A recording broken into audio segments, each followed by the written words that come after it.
अखण्डमण्डलाकारं व्याप्तं येन चराचरं तत्पदं दर्शितं येन तस्मै श्रीगुरवे नमः। सदाशिवसमारम्भां शङ्कराचार्यमध्यमाम् अस्मदाचार्यपर्यन्तां वन्दे गुरुपरम्पराम्। गुरुब्रह्मा गुरुर्विष्णु गुरुदेवो महेश्वरः गुरुसाक्षात् परब्रह्म तस्मै श्रीगुरवे नमः। नित्यानन्दं परमसुखदं केवलं ज्ञानमूर्तिं विश्वातीतं गगनसदृशं तत्त्वमस्यादिलक्ष्यम् एकं नित्यं विमलमचलं सर्वधी साक्षिभूतं भावातीतं त्रिगुणरहितं सद्गुरुं तं नमामि। ॐ सहना भवतु सहनौ भुनक्तु सह वीर्यं करवावहै तेजस्विनावधीतमस्तु मा विद्विषावहै। ॐ शान्ति शान्ति शान्तिः। అదేదో ఒక వస్తువు అని భావిస్తారు అందరూ. ఇది ఆత్మ, అది పరమాత్మ. ఆత్మ అంటే ఒక వస్తువు కాదు, ఒక పదార్థం కాదు. ఆత్మ అంటే ఒక ఉండేది అని. ఉండాలంటే దానికి రూపం ఉండాలి కదండి. రూపం ఉంటే కదా అది ఉన్నదనాలి. మరి ఆత్మ నిరాకారం కదా, నిరాకారమైనది ఎలా గుర్తించాలి మేము? అది ప్రశ్న. నిరాకారాన్ని ఎట్లా గుర్తించాలి? సాకారం అయితే గుర్తిస్తాం, ఇది సాకారం. మైక్ అని గుర్తిస్తా, ఇది సాకారం. మైక్ ఇది పేపర్ వెయిట్ అని గుర్తిస్తా. ఇది పెన్ అని గుర్తిస్తా, అంటే ఆకారం ఉంటే గుర్తిస్తా. అట్లా ఆకారం లేదని మీరు భగవంతుడికి చెప్తున్నారు అంటే పరమాత్మ నిరాకారం. ఆ నిరాకారమైన వాణ్ణి నేను ఎట్లా గుర్తించాలి అంటే నీకు 3 లక్షణాలు చెబుతారా నాయన. అదేమిటి అంటే ఆపునోతి, అత్తేతి, అతతి అనేటువంటి 3 లక్షణాలతో నువ్వు పరమాత్మని గుర్తించవచ్చు. అంటే అవి ఏమేమిటో చెప్పాడు. అంతా వ్యాప్తం కావాలి. ఒకటి ఏమిటంటే అంతటా వ్యాపించాలి. ఇది పరిమితమైంది, కొంత మేరకే వ్యాపించింది. అంటే ఈ తర్వాత ఈ పెన్ లేదు, ఇక్కడ కూడా లేదు, ఇక్కడ కూడా లేదు, ఇక్కడ కూడా లేదు. అంటే ఇది వ్యాపించలేదు కదా, ఇది కూడా వ్యాపించలేదు. అట్లా కాదు పరమాత్మ, అంతటా వ్యాపించాలి. అంతటా అంటే నాకు చరములు అచరములు అని 2 రకాలవి కనపడుతున్నాయి. కొన్ని చరిస్తున్నాయి, కదులుతున్నాయి, కొన్ని కదలటం లేదు కదా. అట్లాంటి వాటిల్లో కూడా అది వ్యాపించగలగాలి. మనుషులందరూ కదులుతారు, ఆ స్తంభాలు కదలవు. మరి ఆ స్తంభంలోనూ ఈ మనిషిలోనూ కూడా ఉండాలి అది కదా. అది కదా ఆప్నోతి అంటే. అట్లా ఉండాలి. అట్లా ఉన్నదాన్ని నాకు తెలియజేయండి అంటున్నాడు. అట్లా ఉన్నదాన్ని నీవే తెలుసుకోవాలి, కానీ నేను తెలియజేయటానికి వీల్లేదు. ఎందుకు తెలియజేయలేవయ్యా? నువ్వు నేను పెద్ద చూశానని చెబుతున్నావు కదా. మేమంతా ఆత్మదర్శులము కదా, జీవన్ముక్తులము నువ్వు మాట్లాడుతున్నావు కదా. నేను ఎవరు మాట్లాడలేదు. జీవన్ముక్తుడైన వాడు కూడా నేను జీవన్ముక్తుడిని అని చెప్పడు కదా. జీవన్ముక్త లక్షణాలు చెబుతాడు. ఆ లక్షణాలు వాళ్ళలో ఉంటే వీడు జీవన్ముక్తుడు అని ఇంకోడు బయట వాడు అనుకుంటాడు. అంతేగాని ఎవడికి వాడు చెప్పడు. మరి మీరందరూ మేము దర్శించాము, ఆత్మ దర్శించవచ్చు. ఆత్మవారే శ్రోతవ్యో ద్రష్టవ్యో. ఆత్మను చూడవచ్చు, ఆత్మవారే శ్రోతవ్యో వినవచ్చు. ఆత్మను గురించి వినవచ్చు అంటే ఎవడో చెప్పచ్చు కదా. ఆత్మను గురించి చూడవచ్చు అంటున్నాడు. మరి చూడడానికి నాకు ఆకారం ఉంటేనే నేను చూడగలనయ్యా. ఆకారం లేని వస్తువుని నన్ను చూడమంటారు, నన్ను ఎట్లా చూసేది? నాకు కష్టము అని చెప్తే నేను చెప్పేది విని నువ్వు చూడడానికి ప్రయత్నం చేయరా. ఆత్మ నీకు నీకే తెలుస్తుంది కానీ ఇంకోడికి తెలియదు. ఎందుకండి ఇంకోడికి తెలియదు అని అడిగితే, పంచదార ఎట్లా ఉంటుందమ్మా? తీయగా ఉంటుంది. పంచదార తీయగా ఉంటుంది. తీయగా ఉంటుంది అని ఎవరు చెప్పాలి? ఎవడు తింటే వాడు చెప్పాలి కదా. అన్నం తిన్నాను, నాకు కడుపు నిండింది అని ఎవడు చెప్పాలి? ఎవడికి వాడే చెప్పాలి. ఇంకోడు చాలా ప్రేమ గలవాడు, ఇంకో ముద్ద తిను, ఏం పర్వాలేదు, మళ్ళీ మన ఇంట్లో లడ్డూలు చేసుకోలేము, ఇక్కడ లడ్డూలు పెడుతున్నారు, ఇంకో 2 లడ్డూలు తిను అని అంటే తినగలవా? తినలేవు కదా. ఏదైతే నేను ఎక్కువ తినలేను, నాకు సరిపోయినంతే నేను తినగలను, అట్లా ఆత్మను నేను చూడగలిగినంతే చూడగలను. నువ్వు చూపిస్తే చూడడానికి అది కాదు, అంటే ఎవడికి వాడికే అది తెలియాలి. ఈ అనుభవం ఎలాంటిదో, ఏ అనుభవం? అన్నం తిని సంతృప్తి చెందిన అనుభవం, కోరిక తీరి సంతృప్తి చెందిందన్న అనుభవం అనుభవం అంటారు. ఆ అనుభవం నీకు నీకే రావాలి. అట్లా ఆత్మానుభవం కూడా నీకు నీకే రావాలి. అది అనుభవమే, ఇది అనుభవమే. ఎందుకని? ఇంకోడికి ఎవడికో వస్తే నీకు వచ్చినట్లు కాదు, అది నీకు నీకే తెలియాలి. అది మాటల వల్ల తెలియబడదు. అన్నం తింటాం అనేది అన్నము, కూరలు, పప్పు, సాంబారు అన్ని పేర్లు చెప్పాను అనుకోండి, మన కడుపు నిండుతుందా? నిండదు. అట్లాగే ఆత్మను గురించి ఎన్ని చెప్పినా నీకు అనుభవం వచ్చే వరకు నీకది సంతృప్తినివ్వదు. ఆత్మను గురించి నేను విన్నాను, మీరందరూ వింటున్నారు కదా.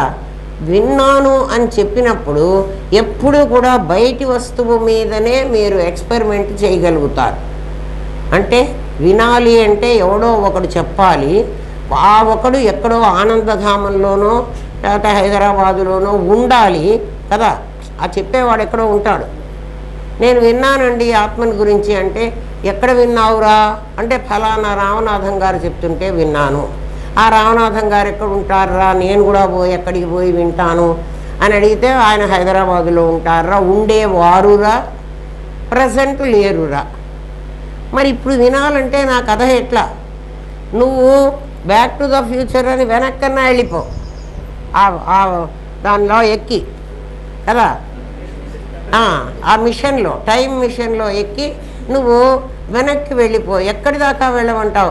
1976 దాకా వెళ్ళు. అక్కడ రామనాథం గారిని చూడగలవు. అమ్మో నేను ఎట్లా చూస్తాను? చూడలేను. కాబట్టి నువ్వు వినాలి అంటే ఒక దేశంలోనో ఒక కాలంలోనో చిక్కుకుపోతావు. ఆత్మవారే శ్రోతవ్యం అంటే నువ్వు వినాలి అంటే ఎక్కడ దిక్కుతావు?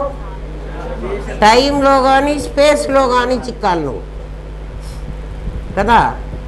మరి ఆ టైము స్పేసు కాకుండా ఉండేది. అందుకని ఏ దేహంతోనైనా మన టీవీలో వాడు ఎక్కడో రికార్డ్ చేసి అక్కడ టీవీ ప్లే చేస్తాడు కదా. ఇక్కడ నా టీవీ సెట్లో నేను పెట్టుకుంటే నాకు అది వస్తుంది కదా. అదే ఇది కాదంటే ఇంకోటి వస్తున్నదా? అక్కడ వాడు ఏది ప్లే చేశాడో అదే వస్తుంది కదా. ఆ టీవీ వేరు, ఈ టీవీ వేరు. అంటే టీవీ సెట్, ఆ సెట్ వేరు, ఈ సెట్ వేరు. అట్లా ఒక సెట్ అనేటువంటిది బుద్ధు కుటుంబరావు గారు ఒక టీవీ సెట్, ఇంకో టీవీ సెట్ లక్ష్మీ నరసింహమూర్తి గారు, ఇంకో టీవీ సెట్ రామనాథం గారు, ఇంకో టీవీ సెట్ నేను, ఇంకో టీవీ సెట్ నీవు. అంటే పైన ఉన్న నాదులన్నీ అలాంటివి. ఆ లోపల మాట్లాడుతున్న వాడెవడు అంటే సదాశివ సమారంభాం శంకరాచార్య మధ్యమాం అస్మదాచార్య పర్యంతాం. ఈ గురు పరంపర ద్వారానే నువ్వు వినాలి. అంటే ఏమిటి? మనుషులు కాదు అని నీకు అర్థమైపోయింది. మనుషులు చెప్పటల్లే. ఆ చెప్పేవాడు ఎట్లా ఉండాలి? వాడు ఆత్మని అనుభవించిన వాడుగా ఉండాలి. అనుభవించని వాడు నీకు చెప్పలేడు. ఏ వస్తువైనా బయటి దానిలో గనక ఎక్స్పెరిమెంట్ చేస్తే, బయట ఉన్న దాంట్లో ఆ ఎక్స్పెరిమెంట్ చేస్తే దాన్ని సైన్స్ అంటాం. సైన్స్ ఏం చేస్తుంది, మన ల్యాబ్లోకి తీసుకెళ్ళి నాయన ఈ పదార్థం లక్షణం ఇది, ఈ పదార్థం లక్షణం ఇది, ఈ రెండు పదార్థాలు కలిపితే రాబోయే పదార్థం ఇది, ఇది పసుపు, ఇది సున్నం, ఈ రెండు కలిపితే వచ్చేటిది పారాణి, ఎర్రగా వస్తుంది. ఇది నువ్వు చూడు, నేను చేసినా నువ్వు చేసినా సేమ్ రిజల్ట్ రావాలి. దాన్ని సైన్స్ అంటాం కదా. సైన్స్ అంటే ఏమిటి? ప్రొఫెసర్కి వచ్చి మనకు రాకపోతే సైన్స్ కాదు. ఆయన ఏ ఎక్స్పెరిమెంట్ చేస్తున్నాడో అది మనకు రావాలి. దానికి భౌతిక లక్షణాలు అని లక్షణాలు ఉంటాయి. ఎవరికి? సైన్స్లో. సైన్స్ ఏమిటి? భౌతిక లక్షణాలు ఏమిటి? భౌతిక లక్షణాలు పసుపు ఇలా ఉంటుంది, సున్నం ఇలా ఉంటుంది. సున్నం యొక్క లక్షణం ఇది. సున్నం తెల్లగా ఉంటుంది, సున్నం నోట్లో వేసుకుంటే పొంగుతుంది, చూడు మంట పుడుతుంది. ఇది సున్నం లక్షణం. తెల్లగా ఉన్నటువంటి ముగ్గు పిండి తీసుకొచ్చి సున్నం అనేస్తే నీకు నా ఎర్ర కాదు. ఇది లక్షణం. ఎవరి లక్షణం? పదార్థ లక్షణం. పదార్థాలను కలిపితే ఏమవుతుంది, ఆ పదార్థాలతో ఏమొస్తుంది అని చెప్పేది సైన్స్. పదార్థం యొక్క లక్షణాలు చెప్పేది ఫిజిక్స్. ఏమ్మా? అది భౌతిక శాస్త్రం. భౌతికము అంటే ఏమిటి? ఆ భూత సంబంధమైనటువంటి విషయాన్ని నీకు చెప్పేది. ఏమ్మా? ఇది ఫిజిక్స్. ఫిజిక్స్ ఎప్పుడు ఏం చేస్తుందంటే బయట, సైన్స్ కూడా అంతే, బయట ఉన్న దాని మీదనే నీకు ఎక్స్పెరిమెంట్ చేస్తుంది. బయట అంటే ఏమిటండి? నీకంటే భిన్నంగా, నీకంటే భిన్నంగా ఉన్న పదార్థాన్ని నువ్వు తెలుసుకోవాలంటే ఒక సైన్స్ ల్యాబొరేటరీ అని ఒకటి పెట్టి, అంటే అందులో ఆ వస్తువులే పెట్టి ఎక్స్పెరిమెంట్ టీచర్ చేసి నీ చేత చేయించి సేమ్ రిజల్ట్ వచ్చేట్టుగా చేస్తే వాడు చేశాడు, నీకు అర్థమైంది. నువ్వు కూడా చేసి మళ్ళీ నువ్వు ఇంటికి వచ్చి ఊరుకోవు. నువ్వు కూడా ఆ పదార్థాలతో, నీకు ల్యాబ్ లేకపోయినా నువ్వు వచ్చేసి ఇది నాకు వచ్చేసింది అంటే ఏమిటి? నువ్వు దాన్ని ఆచరించుకున్నావు, దాన్ని తయారు చేసి. ఇది అది కాదు, అది ఫిజిక్స్. ఏమిటి? సైంటిస్టులందరూ చేసేది ఈ రెండు పనులు. ఏ రెండు పనులు? ఎక్స్పెరిమెంట్ చేసే సైన్స్ అన్నా చేస్తున్నాడు, భౌతికమైనటువంటి విషయాన్నన్నా నీకు తెలియజేస్తున్నాడు. ఈ పదార్థ లక్షణాలు ఇవి అని. అవి నీకంటే వేరుగా, సైంటిస్ట్ కంటే వేరుగా ఉండాలి. అది గుర్తుపెట్టుకోండి. నీకంటే వేరుగా ఉండాలి, సైంటిస్ట్ కంటే కూడా వేరుగా ఉండాలి. ఇది అది కాదు. ఇది ల్యాబ్ నేనే, సైంటిస్టుని కూడా నేనే, పదార్థం కూడా నేనే, పదార్థం కూడా నేనే. అర్థమవుతుందా అమ్మా? వేరుగా మీకు ఉండదు. అంటే ఎవడికి వాడే, వాడే పసుపు, వాడే సున్నం.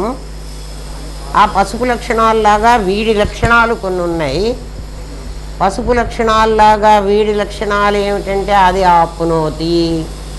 పసుపుకి ఏ లక్షణం ఉంది అని చెప్పామో వీడికి ఆ లక్షణం ఉండాలి. ఆప్నోతి, వీడు వ్యాపించాలి. మరి నేనే ఎక్స్పెరిమెంట్ చేస్తున్నా అంటే నేను వ్యాపించలేనే కదా, నేను వ్యాపించాలి. మళ్ళీ పదార్థాలన్నిటినీ నాలో కలుపుకోవాలి కదా. ఇది ఇది ఫిజిక్స్ కాదు, పదార్థ లక్షణమే చెప్తున్నాం. కానీ దీని పేరు ఫిజిక్స్ అనకూడదు. ఎందుకు అనకూడదు? ఇది నాకంటే బయట చేయటల్లా, నా లోపల చేసుకుంటున్నా. అందుకని దీన్ని మెటాఫిజిక్స్ అనాలి. ఇది ఫిజిక్స్ కాదు, ఇది మెటాఫిజిక్స్. అంటే ఏంటి? ఎక్స్పెరిమెంట్ నేనే చేస్తాను, అది ఎక్స్పెరిమెంట్ నేనే చేస్తాను, కానీ బయటి పదార్థంలో చేస్తాను. మీకు తేడా తెలుస్తోంది కదా. ఇది ఇది వేరే దేశం లేదు, నాకు వేరే ల్యాబ్కి వెళ్ళక్కర్లా. ఇది నా ల్యాబ్, మొబైల్ ల్యాబ్. అంటే నేను బస్సులో కూర్చుంటే బస్సులో ఎక్స్పెరిమెంట్ చేయొచ్చు కదా, కారులో కూర్చుంటే లేదు, ఇంట్లో నేను మంచం మీద పడుకొని కూడా ఎక్స్పెరిమెంట్ అది వేరే ల్యాబ్ అక్కర్లే. ఫిజిక్స్కి మెటాఫిజిక్స్కి తేడా ఏమిటంటే కదా, తర్వాత దానికి పిప్పెట్టు బ్యూరెట్టు నీకు ఏవో కావాలి పట్టుకోవడానికి కదా. ఇంకా మేము స్కూల్లో చదువుకునే రోజుల్లో అయితే ల్యాబ్కి వెళ్ళాలంటే సిల్క్ బట్టలు వేసుకుంటే ల్యాబ్లో ఒక అటెండర్ కూడా రానియ్యాడు. పట్టు లంగాలు అవి వేసుకొని వస్తే అటెండర్ కూడా ల్యాబ్లోకి వెళ్ళనియ్యాడు. ఏమా పోండి అని చెప్తాడు. ఏంట్రా వీడు చెబుతున్నాడు అనుకుంటా. ఎందుకంటే దానికి ఒక కోడ్ ఉంది, ఒక వేషం ఉంది, ఒక బట్టలు ఉన్నాయి. అది లేకపోతే మీద పడితే కాలిపోతాయి. ఇక్కడ అటువంటి పరిస్థితి లేదు. నువ్వు ఏ బట్టలు కట్టుకునైనా మీకు తేడా తెలుస్తుందా ఫిజిక్స్కి మెటాఫిజిక్స్కి. ఆప్నోతి, అత్తేతి, అతతి అనే 3 లక్షణాలు ఈ మెటాఫిజిక్స్లో వస్తువులకు ఉంటాయి. ఇది వస్తువులా అంటే వస్తువులు కాదు. ఎందుకు వస్తువులు కాదు అంటే, వస్తువు అయితే కొంతకాలం ఉంటుంది, తర్వాత పోతుంది. ఆ వస్తువు ఇంతకు ముందు లేకుండా ఉండి ఇప్పుడు వస్తుంది, ఇంతకు ముందు ఉండదు కదా. ల్యాబులో ఇంతకు ముందు లేదు, ఇప్పుడు తీసుకొచ్చారు ఆ వస్తువుని. అంటే ఎక్కడి నుంచో ఆర్డర్ పెట్టి తెప్పించుకుంటాం కదా, ఇండెంట్ పెడతాం. అట్లా తెచ్చుకున్న వస్తువు కాదు ఇది. ఇది ఆల్రెడీ నీ దగ్గర ఉన్న వస్తువు. అర్థమైందా? ఇటువంటి దాన్ని ఎట్లా కనుక్కోవాలి? ఈ 3 లక్షణాలు మీరు చెప్తున్నారు. నాకై నేను కనుక్కోవాలంటే ఇది ఎట్లా ఉంటుంది? దానికి శంకర భగవత్పాదులు గగన సదృశం అన్నారు. ఆత్మ ఎట్లా ఉంటుంది అంటే గగన సదృశం, ఆకాశంలాగా ఉంటుంది. అంటే ఆకాశంలాగా ఉంటుంది అన్నాడు. మరి ఆకాశం ఇదంతా కదా, ఇదంతా ఆకాశమే కదా. ఇదైతే ఆత్మ, ఎందుకంటే ఆపునోతి, ఇది వ్యాపించింది. ఇది ఆపునోతి, ఇది అత్తేతి కాదు. దాన్ని పెట్టుకోలే, దీన్ని పెట్టుకుంటే మధ్యతను మళ్ళీ ఖాళీగా పెట్టింది. ఈ వస్తువులన్నిటినీ మింగాలది కదా. అట్లా కాకుండా ఈ పిల్లర్కి ఆ పిల్లర్కి మధ్య ఆకాశం కూర్చుంది. అదంతా తానే అయి ఉండాలి. మరి అక్కడ ఫెయిల్ అయిపోయింది. గగన సదృశం అన్నటువంటి శంకర భగవత్పాదుల మాటకి ఆత్మ ఆకాశంలాగా ఉంటుంది అంటే ఆకాశం అన్నంత వరకు సరిపోయింది. కానీ ఆకాశం జడం, ఆకాశానికి చైతన్యం లేదు, అది బుద్ధం కాదు. ఆకాశానికి తెలివి లేదు. తెలివి లేకపోబట్టే అందరూ తీసుకొచ్చి దాని మీద ఒకడు తీసుకొచ్చి ఇల్లు కడతాడు, అంతస్తులు 14 అంతస్తులు కడతాడు, వాడిష్టం కదా. ఒకడు దాన్ని ఎంత తవ్వి గుంట పెట్టి బావి తవ్వేస్తాడు. ఇంకొకడు అంతంత ఎందుకు లేని కాస్త పొలం దున్నుకుని దాని మీద విత్తనాలు వేసుకుని పంటలు పండించుకుంటాడు కదా. ఇదంతా ఆకాశమే అయితే మీరంటారు భూమి మీద పంటలు పండిస్తున్నారంటారు. భూమి మీద కాదు, మనం అందరం ఇప్పుడున్నది ఆకాశం మీద. భూమి మీద ఆకాశం లోపల మనం ఎక్కడున్నాము అంటే భూమి మీద ఆకాశం లోపల ఉన్నాం. ఎవడికి వాడు మనం ఆకాశంలోనే ఉన్నాం కదా. మరి భూమి మీద ఎందుకున్నామంటే భూమికి ఒక ఆకర్షణ శక్తి అని ఒక శక్తి ఉంది. ఆ శక్తి మనని కిందికి లాగి కూర్చోబెడుతుంది, ప్రతి వస్తువుని కూర్చోబెడుతోంది. లేకపోతే కూర్చోం మనం. ఆకాశంలో వేళ్లాడుతూ తిరుగుతూ ఎగురుతూ ఉండేవాళ్ళం.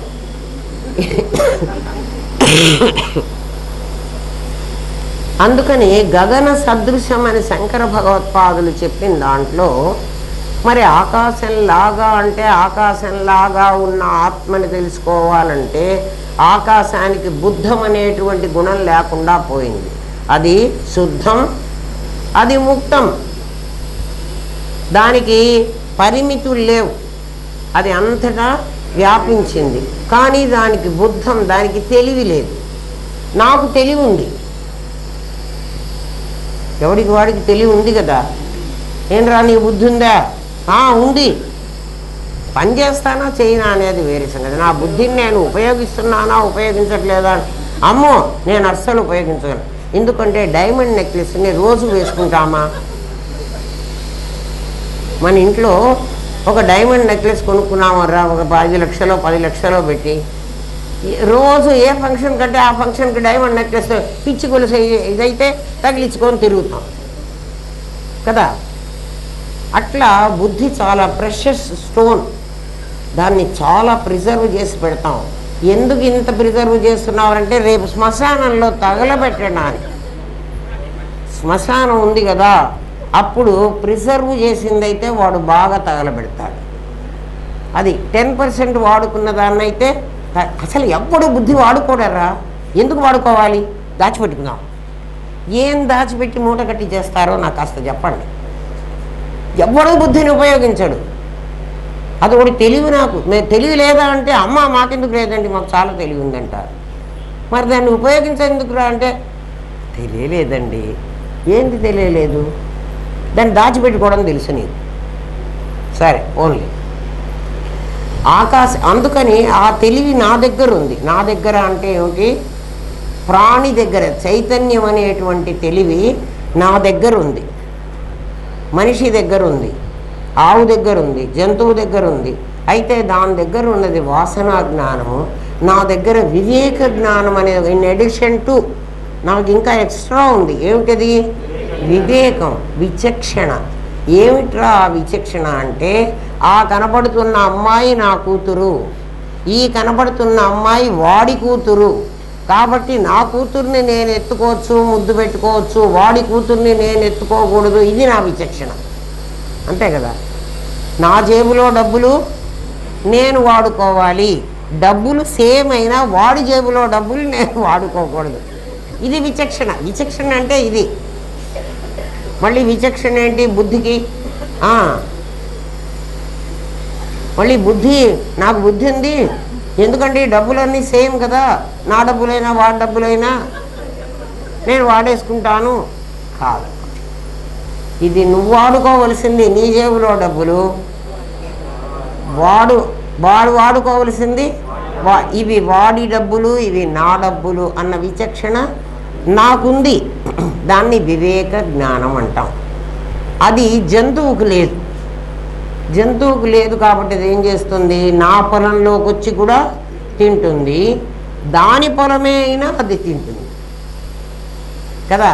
దాని పొలమే అంటే ఒక యజమానికి పొలం ఉంది, వాడి ఎద్దులతోనే దున్నించాడు, ఆ ఎద్దులే అక్కడ దున్నినాయి, నాగలి పట్టినాయి, ఆ పొలం అంతా తిరిగినాయి, ఆ విత్తనాలు కూడా అవే వేసినాయి కదా, గొర్రు పెట్టి వేస్తారు కదా, అవే వేసినాయి, మొక్కలు మొలిచినాయి. అయ్యో నేను కష్టపడి వేసినటువంటి పొలమే ఇది, ఇందులో మొక్కలు మొలిచినాయే, ఇవి నేను తినకూడదు అని అది అనుకోదు. అంటే దాని పొలంలోవి బయటివాడి పొలంలోవి కూడా తినే పదార్థం కాబట్టి తింటుంది. డబ్బులు ఖర్చు పెట్టుకునే పదార్థం కాబట్టి వాడి జేబులో డబ్బులైనా నా జేబులో డబ్బులైనా నేను ఖర్చు పెట్టేసుకుంటా. అప్పుడు మనం ఏమవుతామంటే పశువుకి మనకి ఇంక తేడా లేదు. వాసనా జ్ఞానం, వివేక జ్ఞానం అంటే అది. వివేక జ్ఞానం అంటే విచక్షణ జ్ఞానం. వాడికి ఆ బుద్ధికి ఆ జ్ఞానం ఉంటుంది. అటువంటి జ్ఞానం నా దగ్గర ఉంది. ఆ గగన సదృశమైనటువంటిది ఆకాశంలాగా ఉన్నటువంటి దానికి జ్ఞానం లేదు, ఆకాశానికి బుద్ధం లేదు. నాకు బుద్ధం ఉంది, మరి నాకేం లేదు? నాకు ముక్తం లేదు, నాకు వ్యాపకం లేదు, నేను వ్యాపించలేను, నేను పరిమితంగా పడి ఉన్నాను, నేను చిన్నగా ఉన్నాను, అది వ్యాపించి ఉంది. అందుకని ఒక కుంటిది ఒక గుడ్డివాడు ఇద్దరు కలిస్తే ఏమవుతుంది? ఆ కుంటిది ఆ కుంటివాడిని ఆ గుడ్డివాడు మీద ఎక్కించుకుని భుజాల మీద, అంటే వాడు వీడు కలిసి ఉంటే భుజాల మీద ఎక్కించుకుని అంటే అర్థం ఏంటి? వాడు వీడు కలిసి ఉంటే ఏమవుతాడు? వాడు వీడు కలిసి ఉంటే వాళ్ళిద్దరు పనులు చేసుకోవచ్చు కదా. వీడి పనే చేయాలి వాడి పనే చేయాలి లేదు. అందుకే గుర్రము బండి, ఒకటి దగ్గర బండి ఉంది, గుర్రం పారిపోయింది. ఒకడికి గుర్రం ఉంది, బండి కాలిపోయింది. వాళ్ళిద్దరూ ప్రయాణం చేయలేక ఏడుస్తూ కూర్చుంటే ఎవడో మళ్ళాంటి వాడు, రామనాథం గారు లాంటి వాడు ఒకడు వచ్చి, అయ్యో ఎందుకురా ఇంత ఏడుస్తారు, ఇదేం పెద్ద కష్టం, వాడి గుర్రం పోయింది నీ బండి పోయింది, మీ ఇద్దరూ కలిసి ఉంటే ఆ గుర్రానికి ఈ బండి కట్టండిరా, ఈ బండి నడుస్తుంది, ఆ గుర్రం ఈ బండి సామాన్లు పెట్టుకుంటుంది, మీరిద్దరు కూర్చోవచ్చు, ఆ గుర్రం పరిగెత్తుతుంది, కాబట్టి మీ ఇద్దరు వెళ్ళొచ్చు అని చెప్తే ఇద్దరు పనులు చేసుకున్నారు. అట్లా ఈ ఆకాశం బుద్ధం కాదు కదా, నేను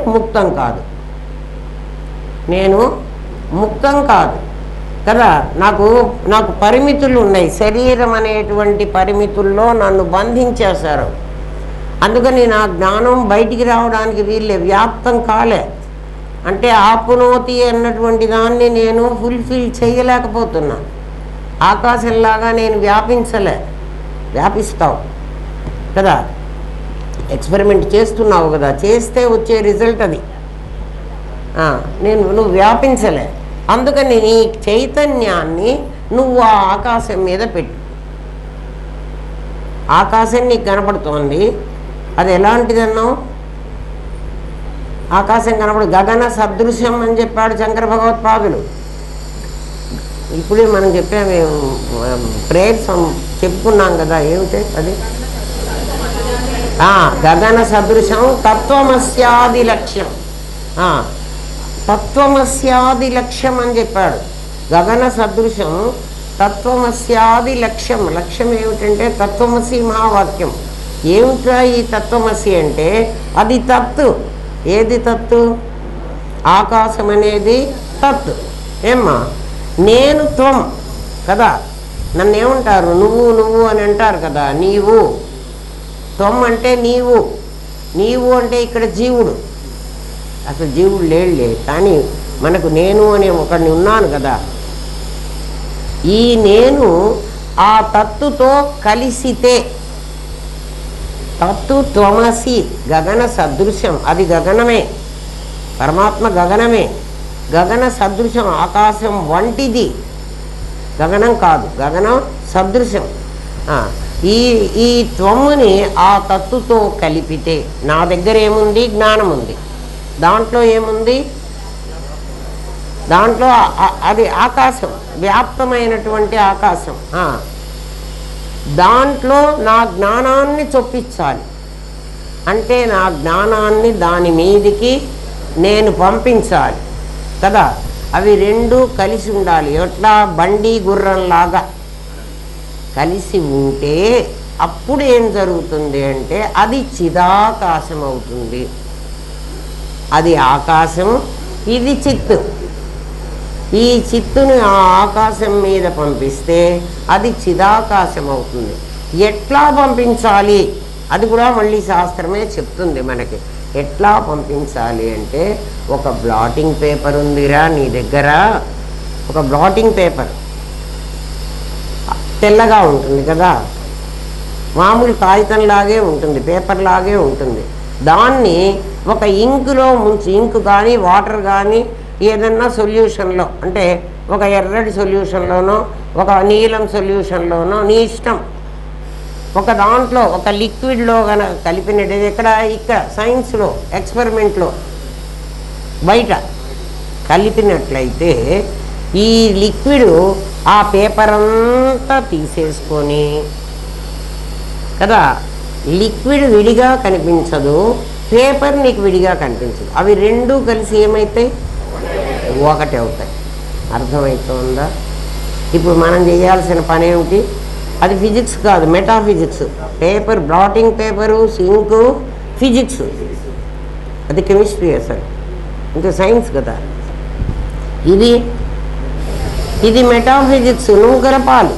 ఏం కలపమంటారండి, ఎట్లా కలపమంటారు? నీ జ్ఞానాన్ని ఆ ఆకాశం మీదకి పంపింది.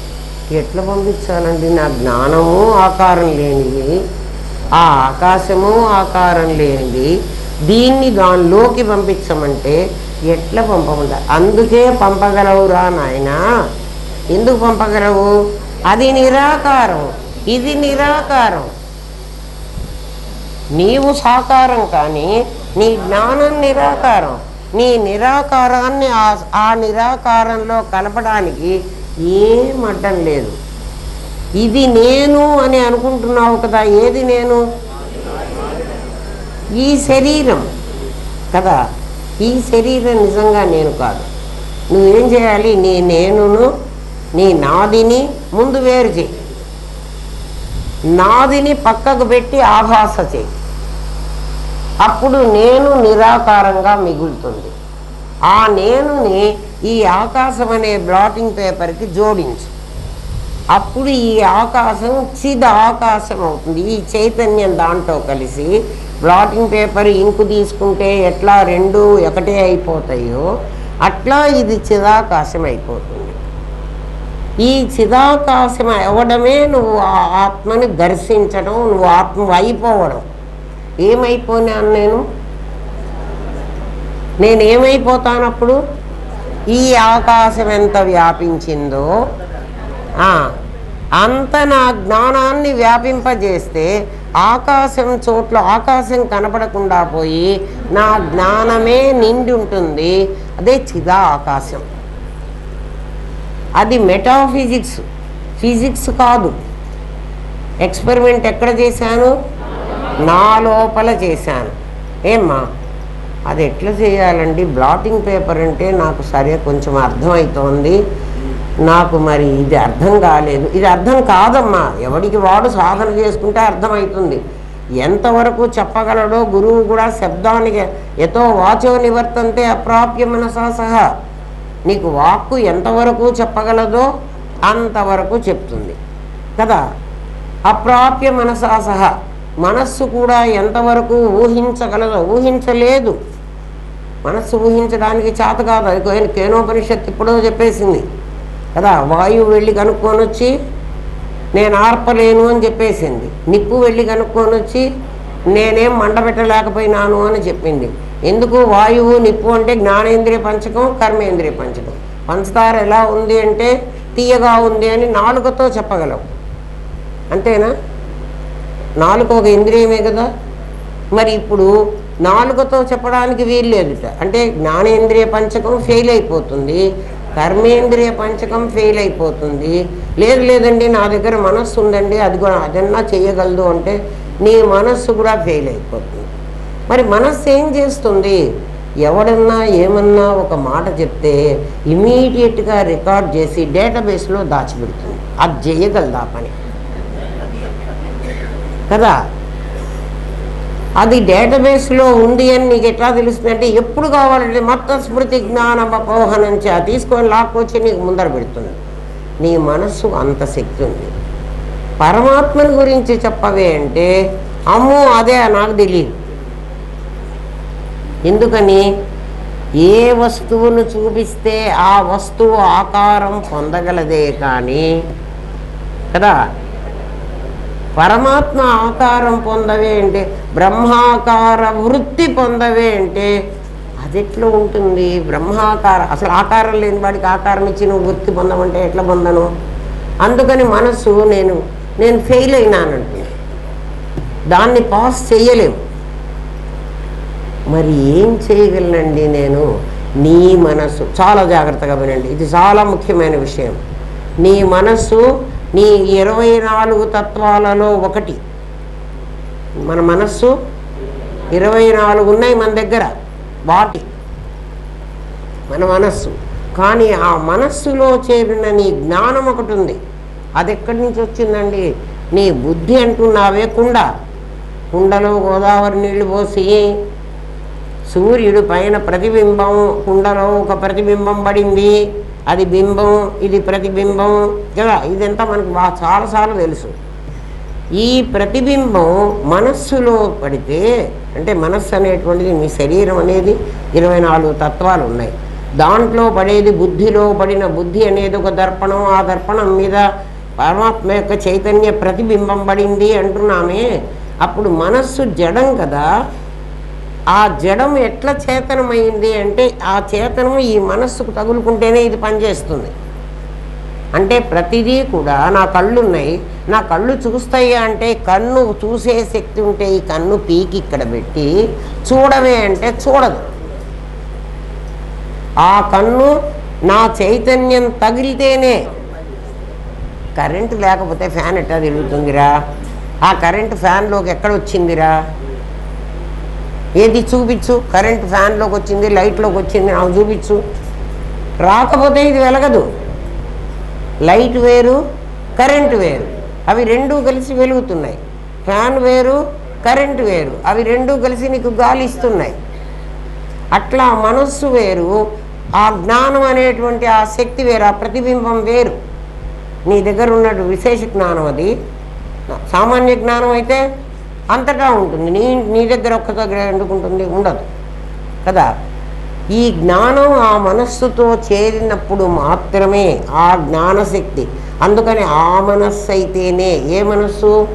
జ్ఞానంతో చేరిన మనస్సు అయితేనే నీకు ఈ విషయాన్ని తెలియజేయగలదు. అంటే ఇప్పుడు నీ మనస్సు ప్లస్ జ్ఞానము, ఈ రెండూ కలిసినటువంటి ఆ పొజిషన్లోనే నీకు పరమాత్మ అర్థమవుతాడు. అచ్చగా మనస్సుకు అర్థం కాదు. అందుకని ఏం చెప్పిందంటే శాస్త్రం, మన ఏవ మనుష్యానాం, మనుష్యులకు మాత్రమే కారణం బంధ మోక్షయో. నీ మనస్సు ఈ విషయాకారత పొందితే నీకు బంధం. విషయాకారత అంటే నా శరీరంలో ఉన్న 24 తత్వాల మీద పనిచేస్తే అది బంధం. మనస్సు 24 మీద వదిలేసి మనస్సు కేవలం జ్ఞానంతోనే ఉంటే దానికి ఇంకేం లేవు. అది ఎట్లా ఉంటుందండి అంటే నువ్వే ఆలోచన లేకుండా ఖాళీగా కూర్చో, దాంతోనే ఉంది. నీకు ఒక ఆలోచన వచ్చింది అంటే వెంటనే నువ్వు నీ మనస్సు ఆ ఆకారం పొందింది. అర్థమవుతుందా అమ్మ? ఇంతకంటే నాకు చెప్పడానికి కూడా రాదే, ఇంకా చెప్పలేను కూడా. ఇంతకంటా దిగొచ్చి ఇంకా చెప్పడానికి ఎవడికి చేత కాదు. మీకు అర్థమయ్యేట్టు చెప్పాలంటే మరి మీరే అర్థం చేసుకోండి. మనస్సు ఏమవ్వాలి? ఇప్పుడు ఫ్యాన్ గాలి ఇవ్వాలంటే ఏమవ్వాలి? అది కరెంటు దానిలో తగులుకోవాలి. కరెంటు రావాలంటే ఆ కరెంట్ అంతా అక్కడ దాంట్లో ట్రాన్స్ఫార్మర్లో ఉన్న కరెంట్ అంతా ఫ్యాన్లోకి రావాలి. రాదు కదా. దీనికి ఎంత కెపాసిటీ ఉందో అంత మాత్రమే రావాలి. అది వచ్చినప్పుడు మాత్రమే ఇది తిరుగుతుంది, లేకపోతే కాలిపోతుంది. నీది కూడా అంతే. ఎందుకని? లిమిటెడ్ శరీరంలో లిమిటెడ్ శక్తే చేరుతుంది. అందుకని దీని పేరు విశేషము అన్నాం, లేకపోతే దీన్ని సామాన్యం అనొచ్చు. ఇందాక చిదాకాశం అన్నానే, గగన సదృశం అని నా జ్ఞానాన్ని దాంట్లోకి పంపించా. ఆ శక్తిని నాలోకి తీసుకుంటే నా మనస్సు జ్ఞానంతో ఉంది. నా శక్తిని దాంట్లోకి పంపిస్తే అది చిదాకాశం అయిపోయింది కదా. అప్పుడు అది పేలదు. ఎందుకని? అక్కడ పేలడానికి ఏం లేదు, ఇందులో అయితే పేలుతుంది. అర్థమైందా? ఏమ్మా తేడా అసలు అర్థమవుతుందా? ఏమిటో ఊరికే పురాణం విన్నట్టు వింటున్నారా కదా. పురాణంలాగా వినవాకండి. మీ దాన్ని కాన్సన్ట్రేట్ చెయ్యి నీ మనస్సుని. అంటే ఏమిటి? కేవలం నీ మనస్సు ప్లస్ నీ విశేష జ్ఞానం, ఈ రెండే ఉండాలి. అక్కడ ఇంకో పదార్థం ఉండడానికి వీల్లేదు. ఇంకా ఏమాత్రం ఉన్నా నీకు ఇది అర్థం కాదు. మరి ఇప్పుడు ఆ స్థితిలో మీరు ఉన్నారా? ఉంటే ఇప్పుడు నేను చెప్పేది అర్థమవుతుంది. ఇప్పుడు చెప్తా. ఇంకా చూడండి, పరమాత్మ ఏమన్నాడు? గగన సదృశం చిదాకాశం అని నీకు ఆకాశాన్ని ఎగ్జాంపుల్గా ఇచ్చాడు. నాకు తెలిసిందే మీకు చెప్తాను నేను. ఎక్కడా శాస్త్రంలో ఉండదు. ఏ రకంగా తెలిస్తే నీకు ఆత్మ నీ సొంతం అయిపోతుందో నా గురుదేవులు నాకు అదే చెప్పారమ్మా, నీకెట్లా తెలిసిందో అట్లా చెప్పు, దానికి శాస్త్రాన్ని జోడించే పని నేను చూసుకుంటా. ఎందుకంటే నాకేం రాదు కదా, మరి నేనేం చెప్పను గురుదేవా, నేనేం చెబుతాను, నాకేమీ రాదు కదా. ఇప్పుడు నాకు ఆత్మ అంటే ఏమిటో తెలిస్తే సమాధి అంటూ రాగానే నువ్వు పాఠం చెప్పు అంటే, సమాధి నాకు జనవరి 12 వస్తే పాఠం చెప్పమని గురువు గారు నాకు 13వ తారీఖు 14వ తారీఖు చెప్పారు. 6వ తారీఖు ఫిబ్రవరి 6వ తారీఖు వారు వెళ్ళిపోయినారు. నేనేం చెప్పగలను, నాకేమొచ్చు, అసలు నాకేం రాదు, నీకు ఎట్లా తెలిసిందో అట్లా చెప్పమన్నారు. ఏమో నాకు ఎట్లా తెలిసింది అంటే నాకు ఎట్లా తెలుస్తుంది, అప్పటి నుంచి నేను చాలా కష్టపడి నేను తెలుసుకున్న దాన్ని మీకు చెప్తున్నా. ఈ కాన్సన్ట్రేటెడ్ బ్రెయిన్తోనే వినండి, లేకపోతే ఇది అర్థం కాదు. మీ మనస్సుకు వేరే ఏ ఆలోచన వచ్చినా అర్థం కాదు. వేరే ఆలోచన రాదులే, గేటు దాటి వచ్చినప్పుడే మేము అనస్థీషియా ఇచ్చేస్తాం, అసలు ఇంకో ఆలోచన అసలు రానివ్వం. కానీ ఈ సబ్జెక్టు మీద మీకు కాన్సన్ట్రేషన్ ఉండాలి, ఉన్నప్పుడు మాత్రమే ఇది అర్థం అవుతుంది. ఎందుకంటే ఆప్నోతి, అత్తేతి, అతతి, ఈ 3 లక్షణాలు ఇప్పుడు నీకు రావాలి. ఇప్పుడు చూపిస్తా మీకు, నేను ఎట్లా తెలుసుకున్నానో మీకు ఇట్లా చెప్తా. ఆకాశాన్ని అందరూ చూస్తారు కదా, ఎప్పుడైనా చూడకపోతే సాయంత్రం పైకి వెళ్ళి వెల్లికలా పడుకొని ఆకాశాన్ని చూస్తూ ఉండండి, మీకు చాలా తెలుస్తాయి. ఆకాశం చాలా పాఠాలు చెబుతుంది. అయితే మనకంత టైం ఉండదు కూర్చుంటాను. ఆ ఆకాశాన్ని చూస్తూ ఉంటే మనకి ఏం కనపడుతుంది అంటే ఇది ఆకాశమే. మనం పైన చూసింది, టెర్రస్ మీద పడుకుని చూసేది ఆకాశమే. ఆ ఆకాశంలో అనేక మేఘాలు కనపడతాయి. మేఘాలు కనపడతాయి కదా, వాటిని కూడా ఏమంటాం మనం? ఆకాశమే అంటాం. అసలు ఆకాశం అంటేనే మేఘాలే ఆకాశం అనుకుంటాం. ఆకాశం అంటే అన్నిటికీ ఖాళీ చోటు ఇచ్చేది అని అర్థం. కానీ ఆకాశము అంటే మేఘాలే. అందుకని సైన్స్ ఏం చెప్తుందంటే ద స్కై ఈజ్ బ్లూ. ఆకాశం బ్లూ ఏంట్రా? బ్లూ అనేది ఒక కలరు. మరి ఆకాశం బ్లూ అని చెప్తున్నారంటే ఎందుకు బ్లూ అన్నారంటే అది బయటి దాన్ని చెప్తున్నారు కదా.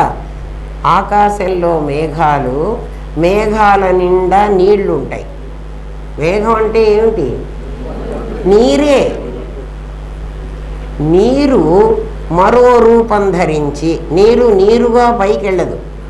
నీరు నీరుగా పైకి ఎందుకు వెళ్ళదు అంటే నీరు ఒక ఆకారం పొందింది.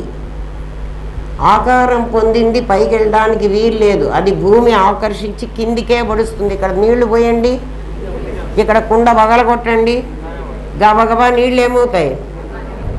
కిందికి వెళ్ళిపోతాయి కదా. ఎందుకు కిందికి వెళ్ళిపోతున్నాయి? చిన్నప్పుడు ఇది నీరు పల్ల మెరుగు, నిజము దేవుడెరుగు. నీరు ఎక్కడికి పోతుంది అంటే పల్లానికే పోతుంది కదా. పల్లానికి ఎందుకు పోతుంది? మనం కింద పడితే జారేమర్రా, కింద పడ్డామర్రా, ఎక్కడ పడతామర్రా? నేల మీద పడతాం. ఎందుకని రా నేల మీద పడాలి? ఆకాశంలో పడవచ్చు కదా.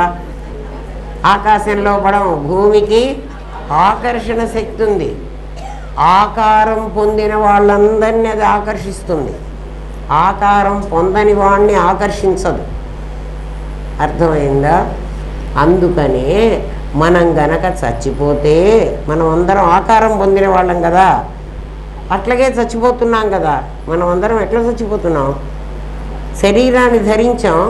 ఫలానా నేను చచ్చిపోతాను అనుకుంటా, వెంటనే ఏమంటారు? భానుమతి చచ్చిపోయింది అంటారు. నేను చచ్చిపోయినాను అనరు. ఎవరికైనా ఎవడు చచ్చిపోయినా ఏమంటారు? వాడు ఏ పేరుతో ఇక్కడ చలామణి అయినాడో, ఆకారం ధరించాడో, వేషం వేసుకున్నాడో ఆ పేరుతోనే వాడు చచ్చిపోతాడు. ఆ చచ్చిపోయిన వాడిని ఏం చేస్తున్నారంటే భూమి మీద పెట్టి, నేల మీదే పెడతారా? తగలబెడతారు. లేకపోతే నేల లోపల పెడతారు. కొంతమంది నేల లోపల, కొంతమంది నేల మీద. చచ్చిపోయిన వాళ్ళు ఎవరు? వీళ్ళందరూ ఆకారం ధరించిన వాళ్ళు. నువ్వు ఆకారం ధరించకపోతే నువ్వు భూమి నిన్ను ఆకర్షించదు. ఎందుకని వాడు మళ్ళీ జన్మకి రాడు, జీవన్ముక్తుడు మళ్ళీ జన్మకి ఎందుకు రాడు అంటే వాడు ఆకారం ధరించగల. ఆకారం ధరించిన వాడిని భూమి ఆకర్షిస్తుంది, ఆకారం ధరించని వాడిని భూమి ఆకర్షిస్తుంది. వాడు ఆకాశంలోనే ఉంటాడు. ఆకాశంలో ఎక్కడ ఉంటాడు? వ్యాప్తమై ఉంటాడు. అందుకని జ్ఞాని ఎక్కడికి పోతాడు అంటే స్వర్గానికి నరకానికి పోడు. వీడు పోతాడు, మనం అందరం పోతాం కదా, వాడైతే పోడు. అది మనకు తెలియటానికి నేను తెలుసుకున్నది మీకు చెప్తున్నా అన్నారా. ఏ పుస్తకంలో ఉండదు. మీ బుద్ధితో కూడా ఆలోచించండి, అంటే కాన్సన్ట్రేటెడ్ బుద్ధితోనే ఆలోచించండి, అప్పుడు మీకు అర్థమవుతుంది. అనుభవం అన్నది అన్నం తింటే తృప్తి ఎవరికి ఎట్లా తెలుస్తుందో మీకు కూడా అట్లా కలగాలి కదా. ఊరికి సమాధి వస్తే చాలదు. మాసర వాడు పుల్లారెడ్డి స్వీట్ ఇంత మాసర ముక్క పెడితే అది మన కడుపు నిండుతుందా? మనకి ఎప్పుడు కడుపు నిండుతుంది? మన ఇంట్లో చేసుకుని తింటే. లేకపోతే ఒక కేజీ ప్యాకెట్ కొనుక్కుని తింటారా? ఇంత ముక్క తింటే ఎట్లా తిరుగుతుంది? వాడిచ్చే ముక్క మనకు సరిపోదు. అందుకని సమాధి చాలదు, మనం వండుకోవాలి. మనం వండుకొని మనం తినచ్చు, ఎంతమందికన్నా పెట్టచ్చు. అది ఆకారం పొందితే నేల మీద ఉండాలి, ఆకారం లేకపోతే ఆకాశంలోకి వెళ్ళచ్చు కదా. అది మనకి నీళ్లు చెబుతున్నాయి. సముద్రం అంతా నీళ్లు ఉంటాయి. చాలా జాగ్రత్తగా వినండి. ఆత్మ తెలుసుకుండే మార్గం ఇది కదా. ఆత్మ తెలుసుకుండే అనకూడదు, ఆత్మ అయిపోయే మార్గం అది. కరెక్ట్, ఆత్మ అయిపోయే మార్గం. నువ్వు అవలేదా అంటే అయ్యున్నావు కానీ నీకు తెలియదు కదా. నువ్వు ఆత్మవి అని నీకు తెలిస్తే నాకు బాధే లేదు, నువ్వు అసలు వెళ్ళక్కర్లే, ఆనందధామానికి రాక్కర్లే. ఎన్ని చెప్పినా నీకు తెలిసి చావటం లేదు కదా. అందుకు నీళ్లు ఆవిరి రూపం ధరించినాయి అంటే ఏమైపోయినాయి? ఆకారాన్ని పోగొట్టుకున్నాయి. ఆకారాన్ని పోగొట్టుకుని ఆ నీళ్ళన్నీ పైకి వెళ్ళిపోతాయి. ఆవిరి ఎప్పుడూ కూడా తేలికగా ఉంటుంది, నీరు ఎప్పుడూ కూడా బరువుగా ఉంటుంది. అందుకని గిన్నెలో నీళ్లు పెట్టి పొయ్యి మీద పెట్టి తెరల పెడితే ఏమవుతాయి? అవన్నీ ఆవిరై నీ మూతని ఎగరగొడతాయి. ఎందుకు ఎగరగొడుతున్నాయి మూతని? మేము పైకి పోవాలి, నువ్వు అడ్డం ఉన్నావు మూత. ఇంకా ఒక్కొక్కసారి దానికి కోపం వచ్చి ఏం చేస్తుందో తెలిసినా కింద నెట్టి పారేస్తుంది. అంటే దానికి ఎంత శక్తి ఉందో చూడండి. సాకారం అయితే నువ్వు శక్తిని కోల్పోతున్నావు, నిరాకారం అయితే నీకు శక్తి వస్తుంది. ఎందుకంటే నిరాకారం శక్తే, అవ్యక్తమైన శక్తి. నీళ్ళల్లో అవ్యక్తంగా ఉంది శక్తి, అది ఏమవుతోంది? వ్యక్తమవుతోంది. వ్యక్తమై ఎక్కడికి పోతోంది? పైకి పోతోంది. అట్లా సముద్రపు నీరంతా మేఘమైంది. ఆ మేఘమై పైకి వెళ్ళిపోయింది. ఆ మేఘానికి రకరకాల ఆకారాలు ఉన్నాయి, ఇంకా పోలే. ఆకాశంలో పడుకుని మీరు టెర్రస్ మీద పడుకుని చూడండి, మేఘం మీరు చూస్తూ ఉండగానే మేఘం ట్రావెల్ చేస్తుంది, ప్రయాణం చేస్తుంది. ఎక్కడికి? ఇదంతా సాధనే. ఇదేంట్రా కథలు చెప్తున్నారు మాకు, కాకమ్మ పిట్టమ్మ కథలు కాదమ్మా, ఇది సత్యం. ఆకాశం ఏమవుతోంది? ఆకాశంలో అది ఆకాశమే.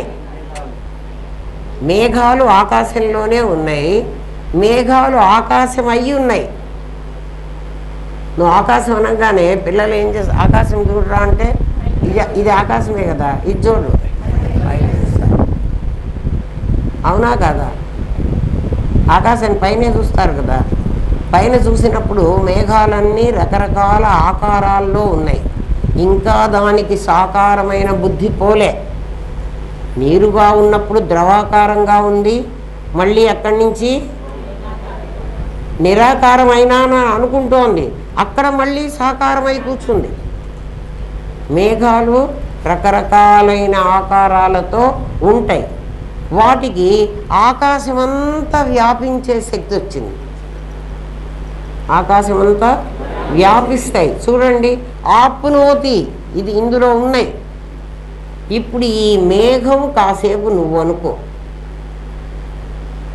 మేఘం ఏమనుకోవాలి? నేను అనుకో. అంటే నేను అంటే ఇప్పుడు నువ్వు ఇక్కడ ఆకారం ధరించి వచ్చావు కదా, నువ్వు ఆకారం ధరించడానికి నీ లోపల ఏమున్నాయి? వాసనలు ఉన్నాయి. వాసనే కదా నీకు ఆకారం. ఇప్పుడు మేఘం నువ్వనుకో అంటే మేఘంలో ఏముంది అంటే మేఘంలో నీరుంది. నీరు ఉండబట్టే దానికి ఆకాశం ఆ రూపం వచ్చింది. మేఘంలో నీరుందని మాకెట్లా చెప్తారంటే మేఘం వర్షిస్తోంది, మళ్ళీ దానిలో నీళ్లు లేకపోతే వాన నీళ్ళు ఎక్కడి నుంచి వచ్చినాయి నీకు కదా? నీళ్లు నీళ్ళగా ఉన్నాయా? నీళ్లు ఆవిరిగా ఉన్నాయి కదా? నీలో కూడా వాసనలన్నీ, వాసన వృత్తి అవ్వడం, వృత్తి వాసన అవ్వడం, అది వాసన వృత్తి అవ్వడం, వృత్తి వాసన అవ్వడం అంటే అమ్మా ఇది ఒకసారి అర్థం కాదు, కానీ పదే పదే విని పదే పదే మీరు అందులో ప్రవేశిస్తేనే అర్థమవుతుంది. నేను ఎంత చెప్పినా మీకు అర్థం కాదు, కానీ అర్థమయ్యేట్టు చెప్పడానికి ప్రయత్నం చేస్తున్నా. మరి మీకు ఎంత అర్థమైతే అంత అర్థం కానివ్వండి, కాకపోతే తీసిపెట్టి ఆ తుంగభద్రలో వారేయండి, నాకేం నష్టం లేదు. తుంగభద్రలో వీరే పడ్డా కూడా నష్టం లేదు. ఎందుకంటే వచ్చే జన్మకైనా మళ్ళీ శుచీనాం శ్రీమతాం గేహే బుడ్డిచ్చి మళ్ళీ బుడ్డిస్తాడేమో, ఈ జన్మలో ఇది సాధించలేకపోయినారా నాయన అని. వృత్తి వాసన అవ్వడం, వాసన వృత్తి అవ్వడం కదా, దానివల్లే కదా జన్మం మరణం వచ్చింది. ఆకాశంలో సముద్రంలో ఉన్న నీళ్లు ఆవిరిగా మారి వృత్తి వాసన అయింది, వాసనై మేఘమైంది. అంటే ఏమిటి? నీళ్లు కనపట్టల్లా కదా.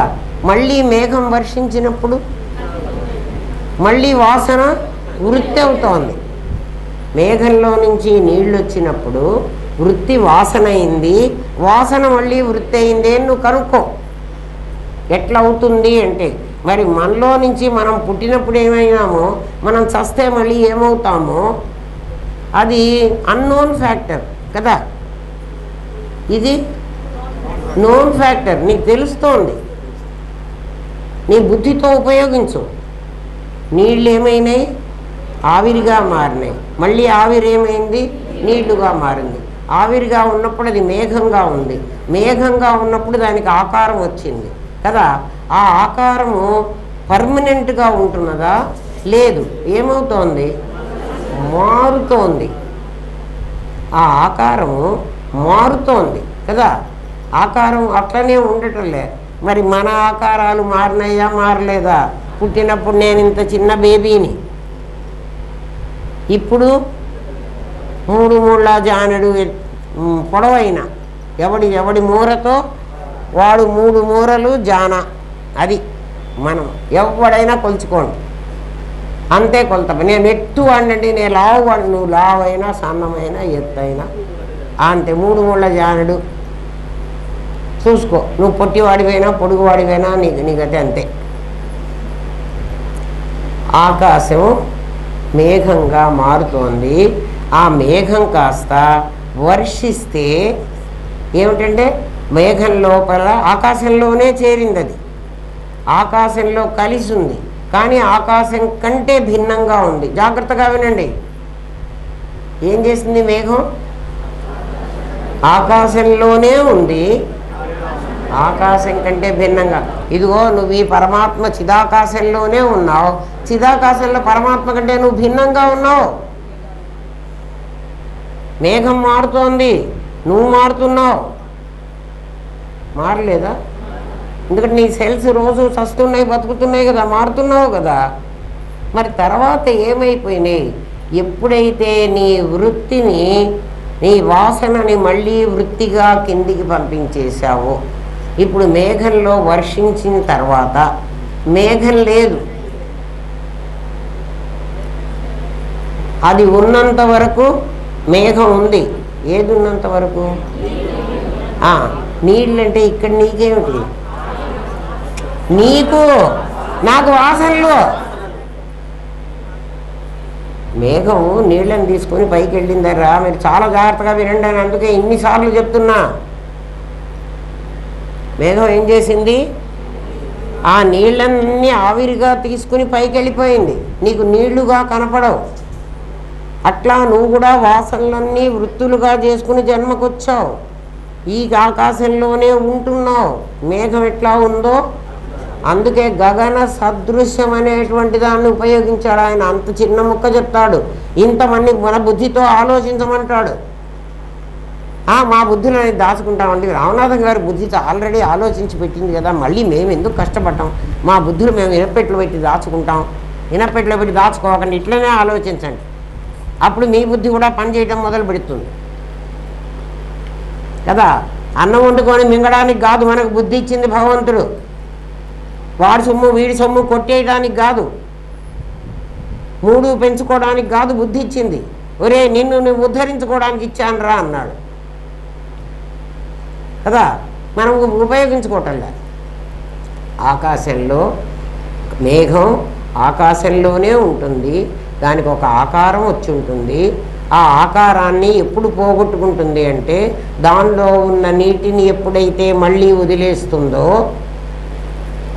వాసనలన్నీ మళ్ళీ వృత్తులుగా మార్చి వదిలేస్తే ఇక మేఘం లేదు. నీ లోపల వాసనలన్నీ వాసనాక్షయం చేసుకుంటే నీ మేఘం ఆకారం ఉండదు. ఏమైపోతుంది? నిరాకారం అయిపోతావు.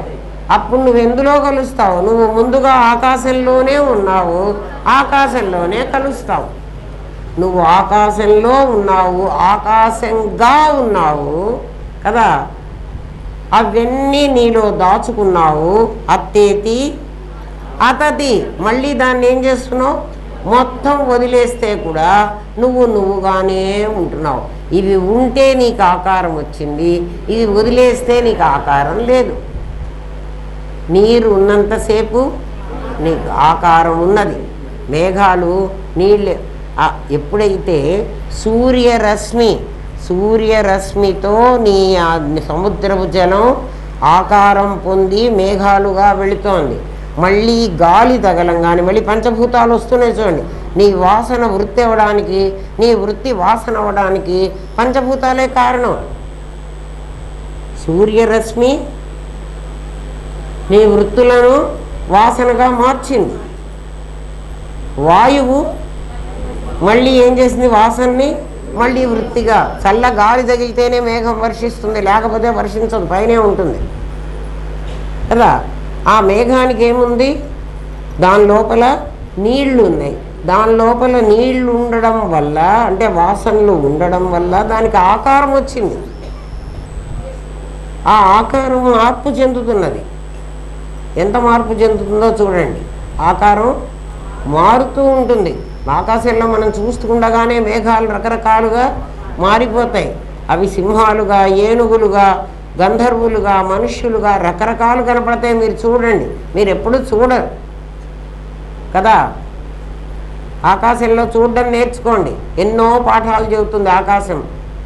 ఆకాశం పాఠాలు చెప్పడం ఏమిటంటే, పరీక్షలో రాస్తూ ఉంటాం అనుకో, ఎగ్జామినేషన్ హాల్లో నీకు ఏదన్నా గుర్తు రాలేదనుకో, పైన ఎందుకు చూస్తావు?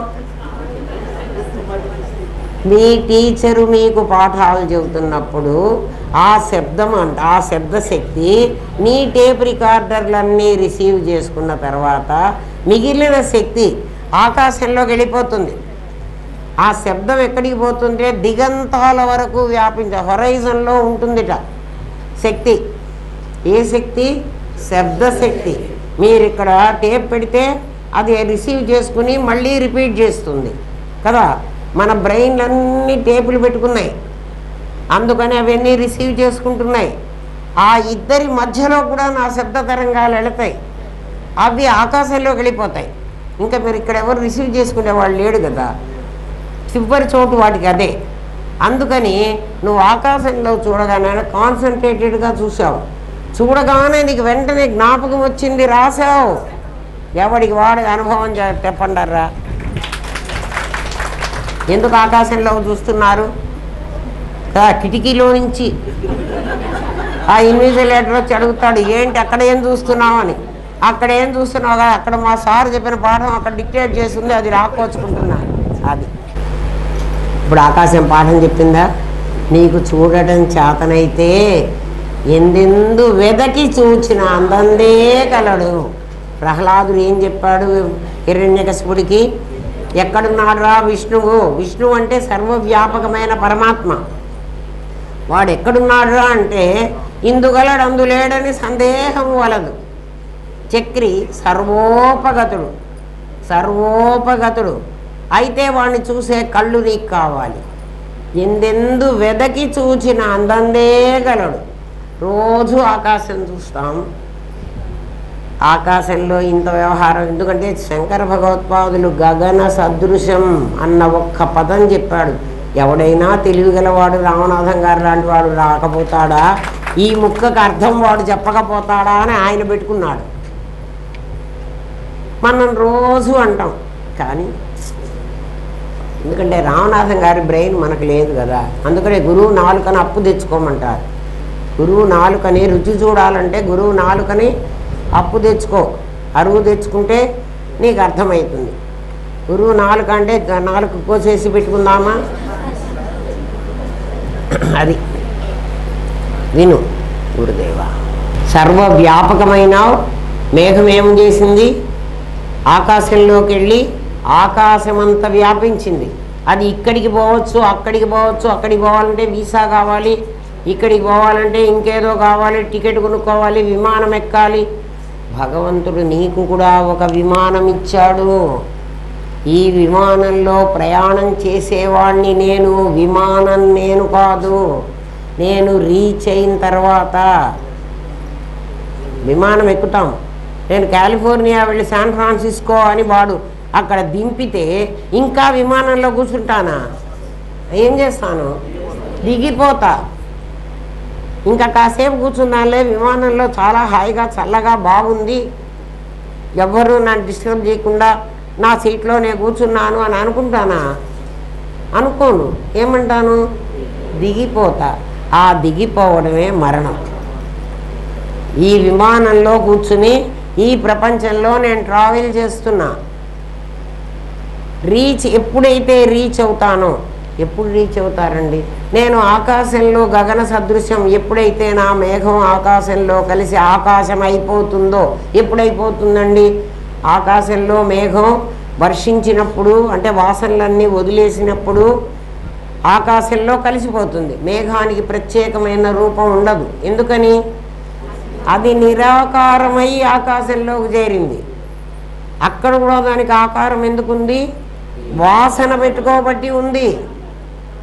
అక్కడ కూడా నీళ్ళు వదిలేసిందనుకో, అక్కడ వదిలేయడానికి లేదు. ఎందుకంటే వాయువు అక్కడ లేదు. గాలి అక్కడ తగిలి నిన్నక్కడ వర్షించదు. గాలి తగిలి వర్షించాలి. వర్షిస్తే మేఘం తన రూపాన్ని కోల్పోతుంది. అది ఆకాశమే అయిపోతుంది. అర్థమైందా? నువ్వు అప్పుడు ఆప్నోతి, అత్తి, అత్తి కానీ అత్తేతి అని కానీ అతతి అని కానీ. అతతి అంటే ఇంకా నీ రూపం అంతా అందులో కలిసిపోతుంది. నీకు ప్రత్యేకమైన రూపం ఉండదు. గంగా గోదావరి ఎట్లా కలిసిందో చాలా ముఖ్యమైన లెసన్ అమ్మా ఇది. ఈ క్వశ్చన్ ఎన్నోదో కానీ 79 73 అదే నీకే తెలుసు కదా. ఈ 2 వారాలు బట్టి చెబుతున్నాను దీన్నే. ఇది ఎప్పుడు అర్థమవుతుంది నీకు? నువ్వు మొత్తం గంగా గోదావరి అనే పేరు, గంగా అనే పేరు, కృష్ణ అనే పేరు, నర్మదా, తపతి, ఈ పేర్లన్నీ ఎప్పుడు పోతాయి? సముద్రంలో కలిసినప్పుడు. సముద్రంలో కలిసినప్పుడు వాటి రూపం పోతుందా, వాటి నామం పోతుందా? అంటే నామం రూపం 2 పోతాయి. నామం రూపం 2 పోవడం కాదు, వాటి ఉనికే పోతుంది. వాటి ఉనికి ఎట్లా పోతుందండి? నీళ్లుగానే ఉంటాయి. కాదర్రా, గంగ నీళ్లు తీయగా ఉన్నాయి. తీయ నీళ్లు సముద్రంలో నీకు దొరకవు. సముద్రంలో చేరిపోయినప్పుడు ఏమైపోతుంది? గంగ పేరు పోయింది, గంగ రూపం పోయింది, గంగ రుచి పోయింది. మేఘం వర్షించిన తర్వాత వాసనాక్షయం అయిపోతే ఏమవుతుంది? వాసనాక్షయ తత్వజ్ఞాన మనోనాశం ఏకకాలంలో జరగాలి. అంటే ఏమిటి జరగాలి? తత్వజ్ఞానం అంటే తత్వము ఒకటి అన్న జ్ఞానం ఎప్పుడవుతుంది? మేఘం వర్షిస్తే, మేఘం ఆకాశం అయిపోతే మేఘంగా ఉండదు.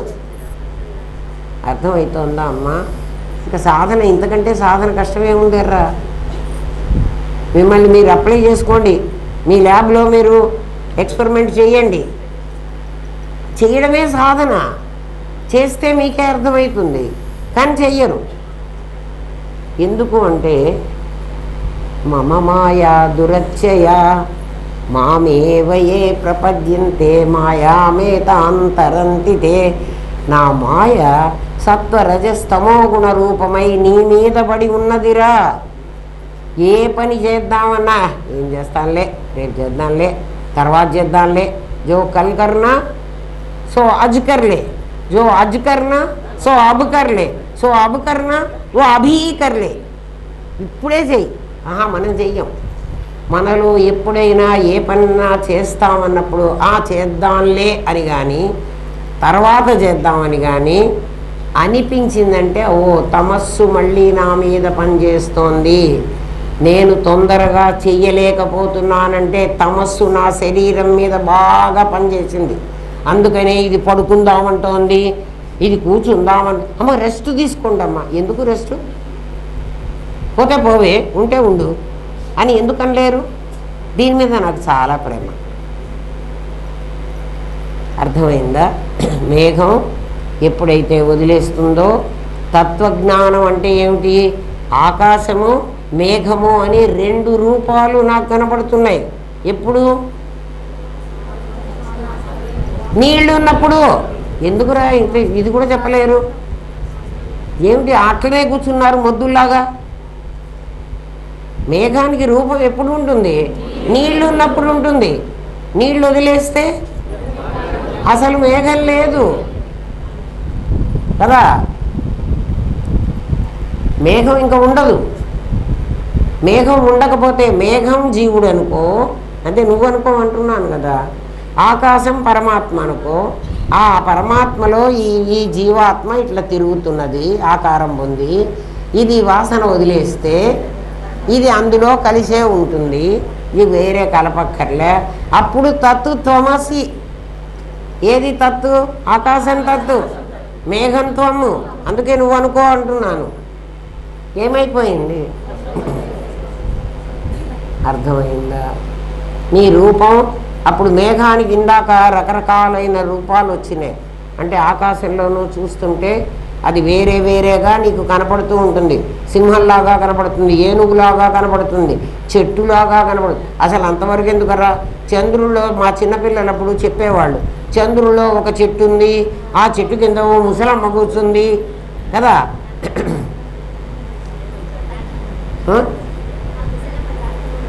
ముసలమ్మ ఏం చేస్తోంది? రాట్నం కూడా ఉడికిందా? ఏదో అంటే రోలు రోకలి పెట్టుకు పచ్చడి నూరుతోందని చెప్పేవాళ్ళు మాకు.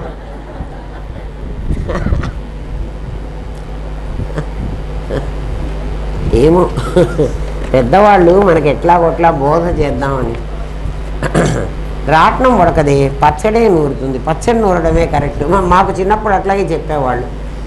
ఏమిట్రా అంటే ఆ పచ్చడి తెలుసునా, చంద్రుల్లో నుంచి, చంద్ర కిరణాల్లో నుంచి ఓషధి గుణం అనేది వస్తుంది. మన మొక్కలకి కానీ మనం తినే ఆహారానికి కానీ చంద్రకిరణాల వల్ల వస్తుంది ఓషధి గుణం. చంద్రుల్లో ఆ ముసలమ్మ నూరుతోంది అవన్నీ కిందికి పంపిస్తోంది. ఆ చెట్లకన్నిటికీ ఆ చెట్లల్లో ఆ ఓషధి గుణం ఎట్లా వస్తుంది అంటే ఆ ముసలమ్మ పంపించింది దానికి. ఆమె రాట్నం ఉడికితే మనకేం పంపిస్తుంది? కాబట్టి మన ఊహలో కూడా ఇంకొక రకంగా ఊహిస్తే ఏమో మరి. మాకంతా చిన్నప్పుడు అట్లాగే చెప్పేవాళ్ళు. ఓషధి గుణం వస్తుంది అని అంత చెప్పలేదులే, మేము చదువుకున్నాక మాకు అర్థమైంది. వాళ్ళు చెప్పిన దాన్ని మేము అట్లా అర్థం చేసుకున్నాం. ఏమ్మా వాసనాక్షయ తత్వజ్ఞాన మనోనాశాలు కావాలి. ఎప్పుడు వాసనాక్షయ తత్వజ్ఞాన మనోనాశాలు అవుతాయంటే, మనస్సు అనేది నేను విడిగా ఉన్నాను అంటేనే 24 తత్వాలు నా ఉపకరణాలు కదా. ఆ ఉపకరణాలు ఏం ఆకాశానికి మనం మేఘానికి చెప్తాను.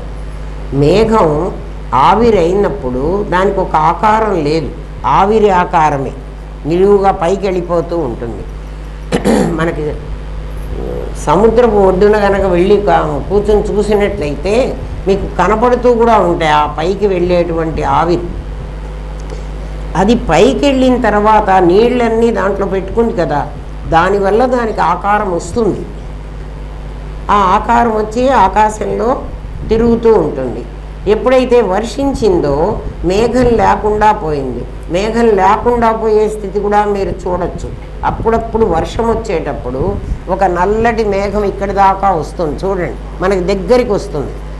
దగ్గరికి వచ్చిన మేఘాన్నే గాలి తగులుతుంది. ఎప్పుడైతే చల్ల గాలి తగిలిందో అది వెంటనే వర్షిస్తుంది.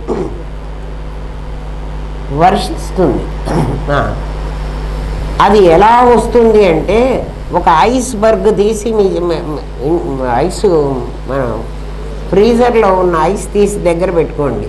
మన అట్మాస్ఫియర్కి అందులో నుంచి నీళ్ళు వస్తాయి. ఆ నీళ్ళని ఎవరు బయటికి రప్పించారు? ఎందుకు ఐస్ క్రీమ్ తెచ్చుకోండి, ఐస్ క్రీమ్ కాసేపటికి ఏమైపోతుంది? ఎందుకు కరిగింది? వాతావరణం కరిగించింది కదా. ఆ వాతావరణమే ఈ ఐస్ని అంటే ఈ మేఘాన్ని వర్షించింది. ఆ వర్షం కురిసిన తర్వాత ఆ మేఘం మీకు కనపడదు. వర్షం కురిసే వరకే నీకు మేఘం ఉంటుంది కదా. ఆ మేఘం వర్షిస్తుంది అని మనమే చెప్తాం. గాలి తగలంగానే వర్షం వచ్చేస్తుంది. వర్షం వచ్చిన తర్వాత మేఘం ఉండదు, ఆకాశం ఉంటుంది. అంటే మేఘం ఏమైపోయింది? ఆకాశం. జీవో బ్రహ్మైవ, జీవుడు బ్రహ్మం అవడం ఇంత తేలిక. ఎందుకు కష్టపడుతున్నారో తెలియటల్లా, ఎందుకు చంపుతున్నారో తెలియటం. దానికి సన్యాసం పుచ్చుకోక్కర్లేదు, ఏం అవసరం లేదు. నీ మనసుతో నువ్వు ఆలోచించు. నీకు ఇది కావాలి అనుకుంటేనే ఇది వస్తుంది, లేకపోతే రాదు. ఎవడో మనకిచ్చేది కాదు, డబ్బులు ఇచ్చి కొనుక్కునేది కాదు. ఎందుకంటే మొట్టమొదటే చెప్పా, వాడి కడుపు నిండితే నీ కడుపు నిండినట్టు కాదు, నీ కడుపు నిండితేనే నీకు నిండినట్టు. ఇంకా పాఠం చెప్పుకుందాం. ఇదే ఇప్పుడు చెప్పబోయేది. ఆ మూడింటిని కన్సాలిడేట్ చేసి ఇప్పుడు చెప్పుకుంటున్నాం. నాకు తెలిసింది ఇట్లా, మీకు ఎట్లా తెలిస్తే మీరు ఇంకో రకంగా తెలుస్తుందేమో మీకు, నాకు తెలియదు. ఎందుకంటే మీరు నాకంటే మేధావులు అయితే మీకు ఇంకో కొత్తది తెలియచ్చు. మేధావులు కాదనేదే ఉండరు, అందరిలో ఉండేది ఒక ఆత్మే అయినప్పుడు కదా. మీ ఆత్మని మీరు ఏం చేశారంటే వేరే వేరే వాటికి మూడింటికి ఉపయోగించారు. వేరే మీరు అసలు పాపం అట్లాంటి పాప పనులు మీకు చెప్పకూడదు. అసలు మీరు అట్లాంటి పనులు చేయలే. కానీ ఇప్పటి వరకు మనకు తెలిసిన వ్యాపారం అది ధనేషణ. ప్రతివాడు సేమ్ వ్యాపారం చేశారు కదా. ఇప్పుడు రామనాథం గారు వచ్చి కొత్త వ్యాపారం చేయమంటే, కొత్త వ్యాపారం మాకు రాదండి, పాత వ్యాపారం అలవాటైన వ్యాపారం చేయమంటే చేస్తాం, కానీ మీరు కొత్తది చేయమంటే మీరెంత మెళుకోవాలి చెప్పినా మా వ్యాపారం అయితే ఏం మెళుకోవక్కర్లేదు. ఎందుకంటే అది మన తాత అదే చేశాడు, మన ముత్తాత అదే చేశాడు, అందరూ అదే చేశారు కదా. మనం కూడా అదే చేస్తాం. వినండి, ఇంకా పాఠంలోకి వద్దాం. ఇప్పుడు నేనేం చెప్పానో అదే ఉంటుంది. అయితే ఇక్కడ ఉండవు. మీరు ఇంట్లో చదువుకుంటే ఇవన్నీ ఉండవు. ఎక్కడా పుస్తకాల్లో రాయరమ్మా.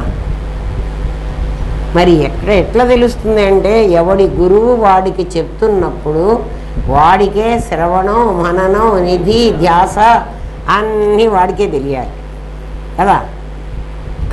అన్నీ ఎట్ ఏ టైం రావాలంటాడు. మళ్ళీ ప్రబోధ సమయే, చెప్తూ ఉండగానే రావాలట, ఇంటికి పోయినాక కాదు. మీకు ఇప్పుడు ఆకాశం చూస్తాడు స్టూడెంట్ అనగానే, చెప్తూ ఉండగానే అర్థమైందా? నేను చెప్తున్నప్పుడు అది శ్రవణం, మీకు వెంటనే అర్థమైతే అది మననం కదా. మీకు అది ఎప్పటికీ గుర్తుంటుంది కదా. మనం ఇట్లకట అని వేరు ఇంటికి పోయి మళ్ళీ పుస్తకం చదివి చెప్పాలన్నా మీ పిల్లలకి ఎవరికన్నా? అదే నిధిధ్యాస. మీకు అన్నీ చాలా తేలిగ్గా మాట్లాడేస్తారు, మాటలు బాగా వచ్చు, మీకు కూడా వస్తాయరా, సరిగ్గా తెలుసుకోండిరా. ఇక్కడ చెప్తున్నాడు అతతి. మొన్ననే చెప్పేశాను మీకు, ఆకారం లేని ఆకాశమంతా ఒక పెద్ద రంధ్రం. ఇదేమిటంటే ఒక రంధ్రం అంటే ఒక గుంటలాగా అనుకోవాకండి. బ్లాటింగ్ పేపర్లో సిరా అంతా లాక్కోవడానికి ఏ గుంట ఉంటే లాక్కుందో అది అర్థం చేసుకోండి. మరి ఇంకా అంతకంటే చెప్పడానికి ఇంకేం రావురా. మొన్న ఎవరో వచ్చి నన్ను ఆ ఊరు ఇక్కడ శ్రీకాకుళం నుంచి ఎవరో ఒక ఆయన వచ్చాడు కదా, అదే అడిగాడు, అమ్మ చిదాకాశం ఎట్లా, ఆకాశం చిదాకాశం ఎట్లా అవ్వాలని అడిగాడు. బ్లాటింగ్ పేపర్ చెప్పాను, అమ్మ నాకు అర్థమైపోయింది అన్నాడు. చాలా సంతోషపడ్డాను నేను. అంటే సాధన చేసుకుని ఉన్నాడు ఆ తండ్రి, అర్థమైంది. రంధ్రం అంటే మీరు గుంత బట్టి ఆ గుంటలో పెట్టి పెట్టేదని అనుకుంటారేమో, అట్లా అనుకోవాకండి కదా. ఆకారం లేదు ఆకాశానికి, అందుకే దాన్ని పెద్ద ఖాళీ అన్నారు. నీ వ్యాప్తమైన చైతన్యం ఆ ఖాళీనంతా మింగేసి చిదాకాశం అయింది. చిదాకాశం ఏమిటో చెప్పారు కదా. ఆ చిదాకాశంలో జీవ జగత్తులు ఘనీభవించిన చైతన్య రసాలై పుడుతూ చస్తూ నిశ్చలమైన దానిలో చలనం ఉన్నట్లు కనిపిస్తున్నాయి. ఆకాశం చూడండి, మీరు రాత్రి పడుకుని పైన చూడండి, అందరూ మేడ మీదకి వెళ్ళి వాళ్ళ పడుకొని చూడండి, ఆకాశం మీకు కనపడుతుంది. నిశ్చలమైన దానిలో ఒక చలనం ఉన్నట్టు నీకు కనపడుతోంది. ఇక్కడ నిశ్చలమైన ఈ పరమాత్మలో జీవులందరూ చలనం. ఎందుకంటే మీరు చలనం ఏమిటంటే మీరు ఇప్పుడు ఇక్కడికి వచ్చారు, మళ్ళీ మీరు వెళ్ళిపోతారు. మరి ఇది చలనం కాదా? ఇక్కడున్న ఆకాశం ఇలాగే ఉంటుంది, మీ ఇంటి దగ్గర ఆకాశం అలాగే ఉంటుంది, అది కదలదు. మీరు కదులుతున్నారు అంటే జీవులు కదులుతున్నారు, ఆకాశంలో మేఘాలు కదులుతున్నాయి, ఆకాశం కదలదు. ఏమ్మా దాంట్లో చలనం లేని దాంట్లో చలనం ఉన్నట్టుగా కనిపిస్తున్నాయి.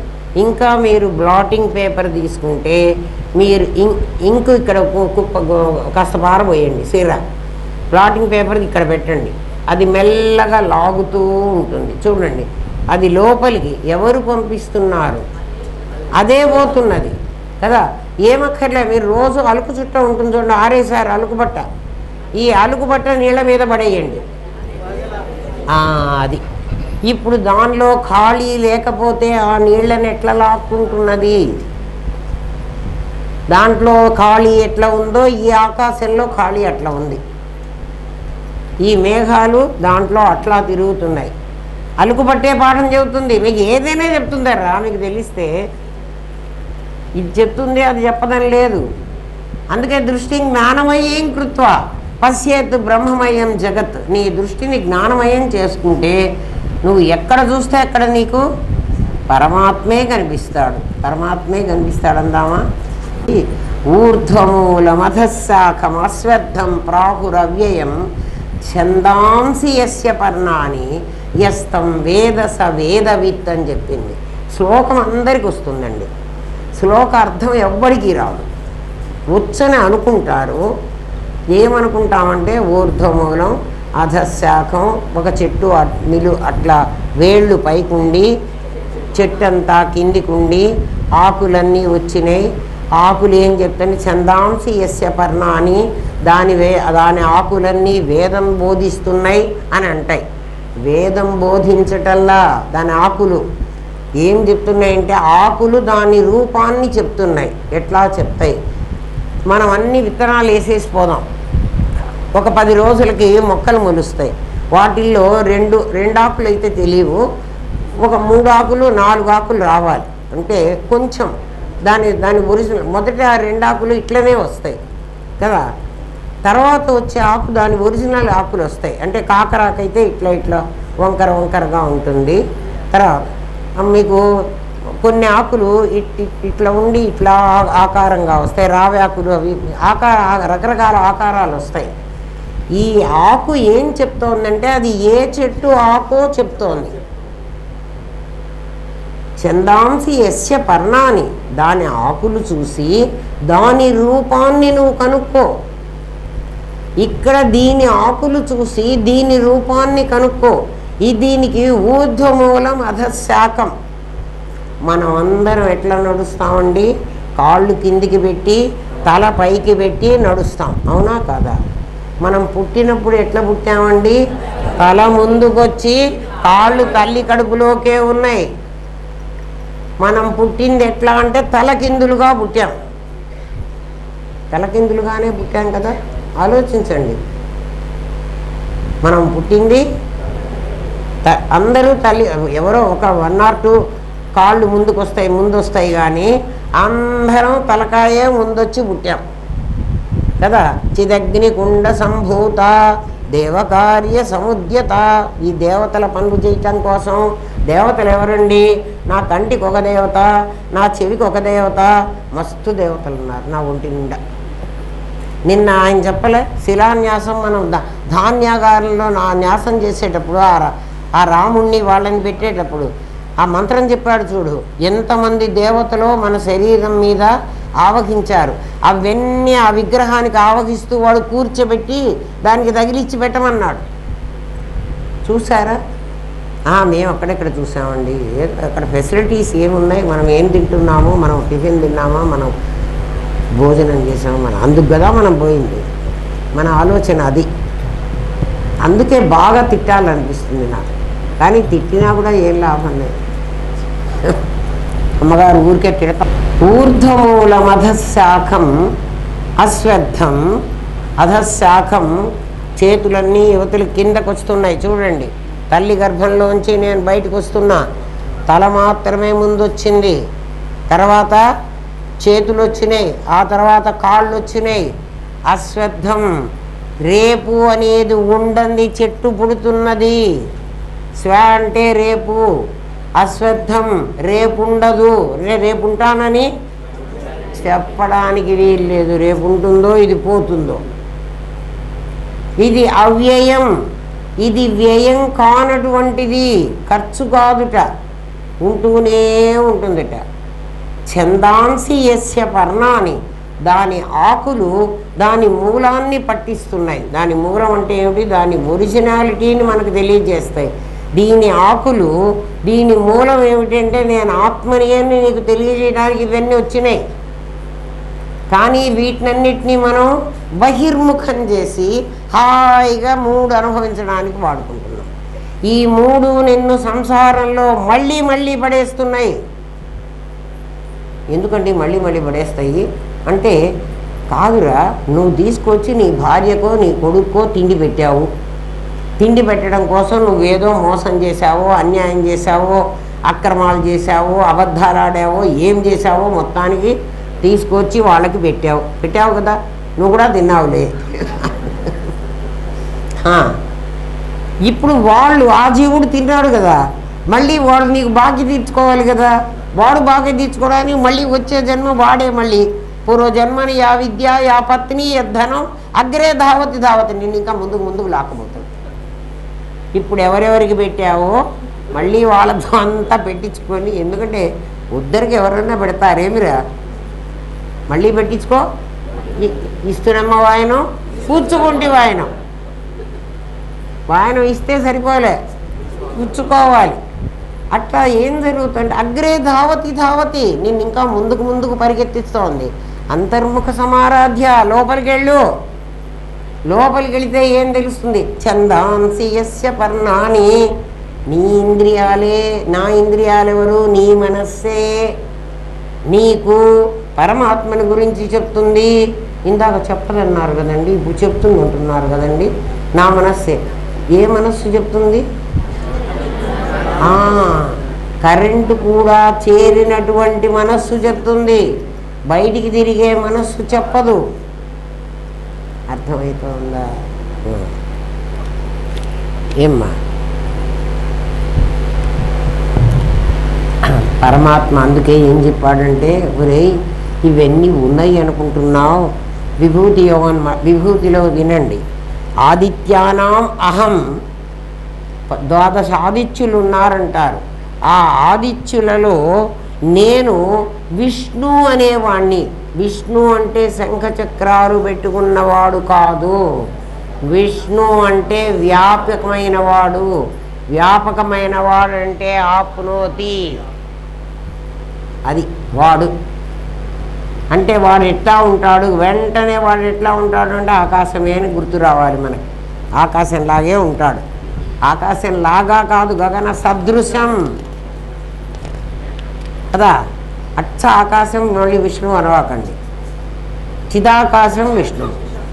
చిదాకాశం ఎవరు? విష్ణువా, శివుడు కాదా? చిదాకాశం నేను. అది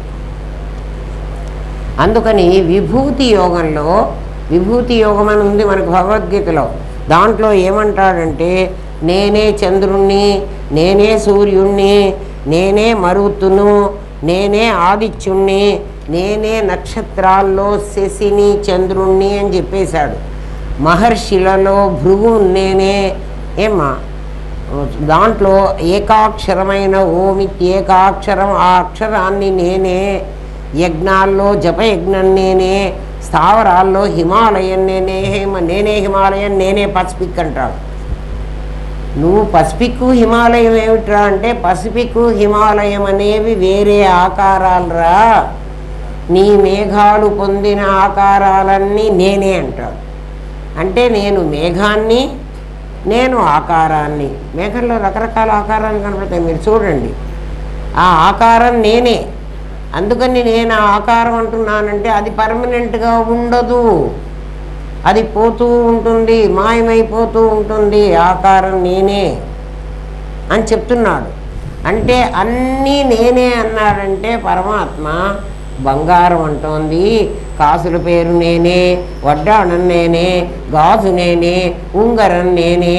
అంటే ఉంగరం ఏమిటి, గాజు ఏమిటి, కంటే ఏమిటి, అవన్నీ ఆభాసలు, ఒరిజినల్ బంగారం. అప్పుడు పసిఫిక్ మహాసముద్రము పరమాత్మే, హిమాలయము పరమాత్మే. అర్థమైందా? అంటే నామరూపాలన్నీ ఆభాసలు, వస్తువు పరమాత్మ. నేను ఆ పరమాత్మని నిరాకారం. మళ్ళీ నాకు ఆకారం పెట్టవాకండి. ఆకారం పెడితే మీరు ఇంకో వాడికి ఎవడికో రాముడో కృష్ణుడో ఇంకో వెంకటేశ్వర స్వామి కదా, వాడు మాటకు ముందు వస్తుంటాడు, నేను కూడా ఉన్నాను, ప్రసాదాలు తెచ్చుకొని పంపిస్తూ ఉంటాడు మాటకు ముందు. నేను కాదంటుంటే వాడు అవునని వస్తుంటాడు. వాడికి నాకు ఎప్పుడు గొడవ. ఏమ్మా పరమాత్మ తానే గ్రహ నక్షత్రాలు అయినట్టు, తానే సముద్రాలు పర్వతాలు అయినట్లు, తానే వేదమైనట్లు, తానే రుద్రుడు యక్షరాక్షసులు అగ్ని మేరు పర్వతము అన్నీ తానే అయినట్టు చెప్పాడు. నీటి కంటే ఐస్బర్గ్ వేరు కానట్లు పరమాత్మ కంటే జీవజగత్తులు వేరు కావు. వేరుగా కనిపించిన నామరూపక్రియలుగా జీవుడిలో, దేశకాల వస్తువులుగా జగత్తులో సత్యం జ్ఞానం అనంతం బ్రహ్మమే కనిపిస్తుంది. ఉండటం ఆయన అస్థి, కనిపించటం ఆయన భాతి. జీవజగత్తులకు వేళ్ళు పైన ఉండి శక్తి ఆకులకు కొమ్మలకు ప్రసరిస్తున్నదంటే ఈ ప్రపంచం తలకిందులుగా ఉన్నది అని అర్థం. మనకి కెమెరాలో కూడా మన కంట్లో కూడా అట్లాగే ఉంటుంది. ఫిగర్ ఎప్పుడు తలకిందులుగా పడుతుంది. ఇప్పుడు తలకిందులుగా పడ్డాం మనం కదా. మనం పుట్టినప్పుడు ఎట్లా పుట్టాం? తలకాయ కిందికి, కాళ్ళు పైకి. ఇప్పుడు ఎట్లా తయారైనాము? మళ్ళీ మన ఒరిజినల్ రూపం రావాలంటే మళ్ళీ తల కిందికి, కాళ్ళు పైకి వెళ్ళాలి కదా. అంటే నిజంగా కాళ్ళు పైకి కాదు, ఆకారం లేకుండా పోవాలి. ఈ ఆకారం వచ్చింది, ఆకారం లేకుండా పోవాలి. అది కృష్ణావతారంలో ఈ ఆప్నోతి, అత్తేతి, అతతి అనేటువంటి 3 భాగాల్లో కృష్ణుడు 3 సార్లు విశ్వరూపం చూపించాడు. మీరు ఈ పుస్తకంలో రాశా కాబట్టి మీరు చదువుకోండి. నేను ఒకసారి ఊరికే చెప్తాను మీకు. ఏమ్మా కృష్ణావతారంలో బాలకృష్ణుడప్పుడు యశోద మన్ను తిన్నాడని మీకు అందరికీ తెలుసు. కృష్ణుడు మన్ను తిన్నాడు అని. మన్ను తిన్నాడని లోపల నోట్లో చూపించమనంగానే ఏం చూపించాడు?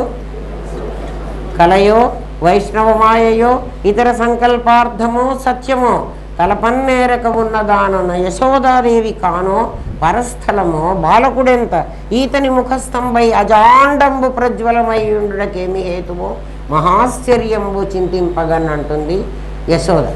చాలా ఆశ్చర్యంగా ఉంది. వీడి నోట్లో ఇవన్నీ ఉన్నాయి ఏమిటి అంటే ఆప్నోతి అన్న పదం అక్కడ అర్థమవుతోంది. ఈ ప్రపంచమంతా పరమాత్మలో ఉంది అని యశోదకి చూపించాడు. కానీ ఆ పిచ్చిదానికి తెలియదు. కదా. యశోదకు అర్థం కాలే. కృష్ణుడు ఏం చేశాడు, ఈ ప్రపంచమంతా వాడు నా లోపలే ఉంది అని చూపించాడు. రెండోసారి కౌరవ సభలో ఒక విశ్వరూపం చూపించాడు. తాను విశ్వమంతా వాడిని కట్టేద్దాం అనుకున్నారు. వాడెవడు దుర్యోధనుడు, వాడి ఫ్రెండ్స్ దుష్ట చతుష్టయం వాళ్ళు వచ్చి కట్టేద్దాం అనుకున్నారు. దుష్ట చతుష్టయం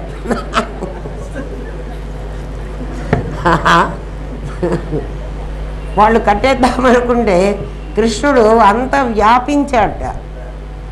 తాను దేవకి వసుదేవుల తనయుడను కానని వసతి దివ్యతి జీవజగత్తులంతా వ్యాపించి నామరూప క్రియలుగా దేశకాల వస్తువులుగా తానే ఉన్నానని అత్తేతి అనే స్థితిని నిరూపించాడు. ఎక్కడ? కౌరవ సభలో. తర్వాత కురుక్షేత్ర మహాసంగ్రామంలో ఇంకోసారి చూపించాడు. ఎవడికి? అర్జునుడికి. అమ్మో మీకు చాలా నాలెడ్జ్ ఉంది కదా.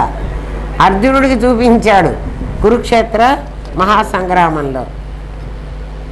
చిదాకాశం అనే అవనిక మీద, చిదాకాశం అనేటువంటి ఒక తెర, అవనిక అంటే తెర, ఈ జగత్తంతా బొమ్మలాగా పడిందని నిజంగా లేదురా, ఒక తెర మీద బొమ్మేస్తే ఆ బొమ్మ వల్ల మీకు ఈ ప్రపంచమంతా కనబడుతోందని. ఎక్కడ బొమ్మేశారండి? ఈ టేబుల్ తయారు చేయాలంటే, ఒక బంగారు గాసుల పేరు తయారు చేయాలంటే కంసలివాడు ఒక చిదాకాశం అనే తెర మీద బొమ్మేశాడు. ఈ టేబుల్ చేయాలంటే ఒక వడ్రంగి వాడు చిదాకాశం అనే తెర మీద బొమ్మేశాడు. అది అవనిక, ఇది బొమ్మ. ఈ బొమ్మ అంతా ఆభాస, ఆ అవనిక ఆ తెర. సినిమా తెర ఎప్పుడూ మారదు, బొమ్మలన్నీ మారిపోతూ ఉంటాయి. అట్లా ఈ అవనిక మీద, ఈ తెర మీద నేను ఒక బొమ్మలు వేస్తున్నానురా.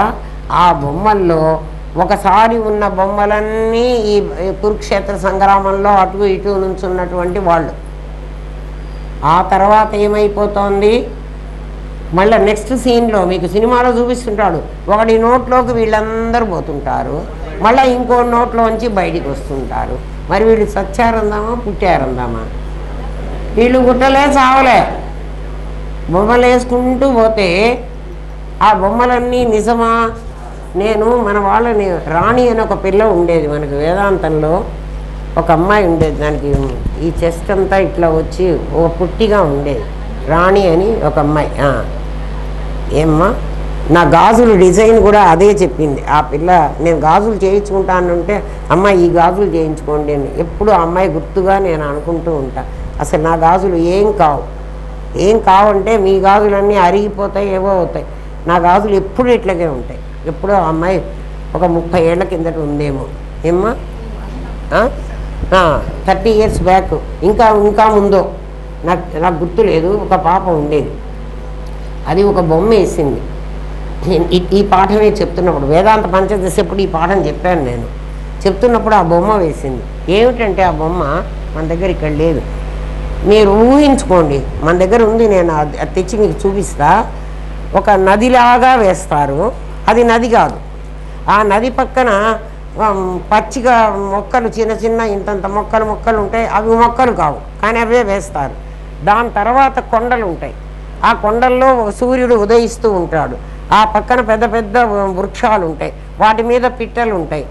ఈ పిట్టలు నిజం కాదు, వాటి తర్వాత అవి అని అంటున్నావు. మనం ఏమనుకున్నామంటే నది ఒడ్డున ఆ చెట్లు, ఆ చెట్ల అవతల ఇంకా దూరంగా కొండలు, దూరంగా లేదు దగ్గరగా లేదు, అన్నీ అక్కడే ఉన్నాయి. అంటే ఆ చోట్లో కొండలు వేసింది, ఈ చోట్లో మొక్కలు వేసింది, ఆ అమ్మాయి వేసింది. ఈ ప్రపంచమంతా అట్లాంటిది. ఇవన్నీ ఆభాసలు, ఆ బొమ్మలన్నీ పోతాయి, ఆ గుడ్డ అట్లాగే ఉంటుంది కదా. ఈ ప్రపంచం అంతా అట్లాంటిది. అట్లా వీళ్ళందరూ నా లోపలికి వస్తున్నారు, నా లోపల నుంచి పోతున్నారా. వాళ్ళు పుట్టడము నిజం కాదు, వాళ్ళు చావడము నిజం కాదు కదా. పుట్టుటయు నిజము, పోవుటయు నిజము, నట్ట నడిమి పని నాటకం అన్నాడు అన్నమాచార్యులు. కాదు, పుట్టడము నిజం కాదు, పోవడము నిజం కాదు. ఇవెంత ఆభాసలు, ఇదంతా బొమ్మలరా. ఒక అవనిక మీద, ఒక తెర మీద, ఆ తెర మీకు హాయిగా ఆకాశం తెర, దాని మీద ఉన్న మేఘాలన్నీ మీకు బొమ్మలు. ఇది ప్రపంచం. ఈ మేఘాలన్నీ జగత్తు. ఆ మేఘాలకు ఆకారం అంతా జీవుడు, ఆకాశమంతా పరమాత్మ. అది మూడోసారి అర్జునుడికి చూపించిన విశ్వరూపం. అంతేగాని ఆ చోట్లో కూర్చొని అంత చాలామంది అంటారు అర్జునుడు యుద్ధరంగంలో ఉన్నాడు కదా, యుద్ధరంగంలో అటు సైన్యం ఇటు సైన్యం అన్నీ మోయించడం కూడా అయిపోయింది కదా, అప్పుడు కృష్ణుడు భగవద్గీత 700 శ్లోకాలు అర్జునుడికి చెబుతూ కూర్చుంటే వీడు వింటూ కూర్చుంటే వాళ్ళందరూ చూస్తూ కూర్చున్నారా? వాళ్ళందరూ చూడలే, వీళ్ళందరూ వినలే. ఆయన ఒక్కసారి చెప్పగానే అర్జునుడికి అర్థమైపోయింది. అయితే అప్పటికప్పుడే అర్థమైంది, తర్వాత వాడికి గుర్తులేదు. పర్మనెంట్గా అర్థం కాలే అర్జునుడికి. 3 సార్లు ఆయన ఏం చేశాడు? విశ్వరూపం చూపించాడు. ఒకసారి యశోదకి, ఇంకొకసారి కౌరవ సభలో ధృతరాష్ట్రుడు వాళ్ళకి, మూడోసారి అర్జునుడికి. ఈ మూడే అర్థమైందా? ఎవ్వరికీ తెలియదు, ఇది రహస్యం. ఇది గుప్తత, ఇది గుహ్యతరం శాస్త్రం ప్రవక్ష్యామి అనసూయవే. మీ అందరికీ అనసూయవే, మీకు అందరికీ అసూయ లేదు. చాలా మిమ్మల్ని క్వాలిఫై చేసేసాడు పరమాత్మ, అందుకని మీకు చెప్తున్నాను అన్నాడు. ఇది గుహ్యతమం శాస్త్రం. గుహ్యతమం సూపర్లేటివ్ డిగ్రీ వాడాడు. గుహ్యం, గుహ్యతరం, గుహ్యతమం, అతి రహస్యమైన విషయాన్ని మీకు బయటపెట్టేశాను అన్నాడు.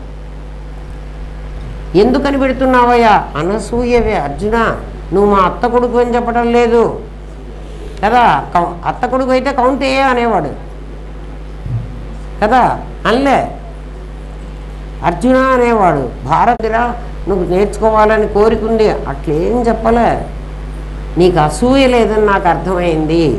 అసూయ ఎప్పుడు ఉంటుంది? నీకంటే భిన్నమైన వాడు ఉంటే నీకు అసూయ ఉంటుంది, నీకంటే భిన్నమైన వాడు లేకపోతే నీకు అసూయ ఉండదు కదా. నీకు పర్టికులర్గా ఒక మనుషులు కనబడుతున్నారు, ఒక మనుషుల్ని అందాం అనిపిస్తోంది అంటే నీకు అసూయ ఉంది. నీకు అందరూ ఏకంగా మేఘాల్లాగా కనిపిస్తున్నారంటే ఏ మేఘం మీద ప్రేమిద్దాం, ఏ మేఘం మీద వద్దందాం. ఒక మేఘం వర్షిస్తుంది, అన్ని మేఘాలు వర్షించవు. నీకు దగ్గరికి వచ్చిన మేఘం వర్షిస్తుంది. నీ దగ్గరికి ఎవరు వస్తారో వాళ్ళు నీకు బాధ పెడతారు, సంతోషపడతారు కూడా కదా. అసలు బ్రహ్మ విద్య చాలా గొప్పది, అది అర్థం కావాలి. కానీ ఏ ప్రయత్నం చేయక నాస్తిక భావజాలంలో కొట్టుకుపోయేవాడికి దేవుడు లేడు, శంఖచక్ర గదా పద్మాలు పెట్టుకున్న విష్ణువును, బూడిద పూతలు పూసుకున్న శివుణ్ణి దేవుడు అనుకుని వైకుంఠంలోనో కైలాసంలోనో ఒక లొకేషన్ అక్కడే ఉండండి రా అంటే వాళ్ళు అక్కడే ఉన్నారు కదా. దేవుడు లేడని వాళ్ళని చూడాలి అనుకుంటే దేవుడు లేడు. అట్లాంటి వాళ్ళు నీకు కనపడడానికి వీలు లేదు. ఎంఏ చదువుకున్న వాడికి నాకు ఇది చాలా నచ్చింది.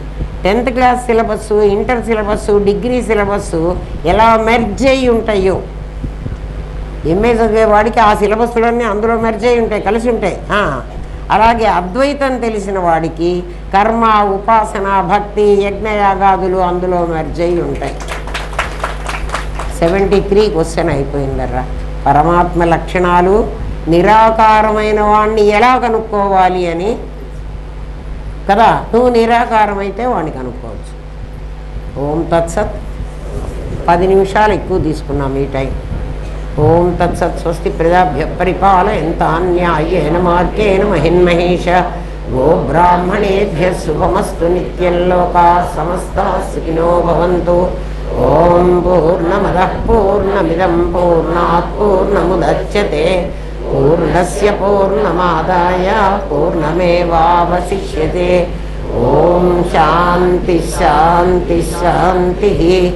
ఓం నమో బ్రహ్మాదిభ్యో బ్రహ్మ విద్యా సాంప్రదాయ కర్తృభ్యో వంశ ఋషిభ్యో గురుభ్యో నమో మహద్భ్యః. సర్వోపద్రవరహిత ప్రజ్ఞానఘనః ప్రత్యగర్ధో బ్రహ్మైవాహమస్మి బ్రహ్మైవాహమస్మి బ్రహ్మైవాహమస్మి.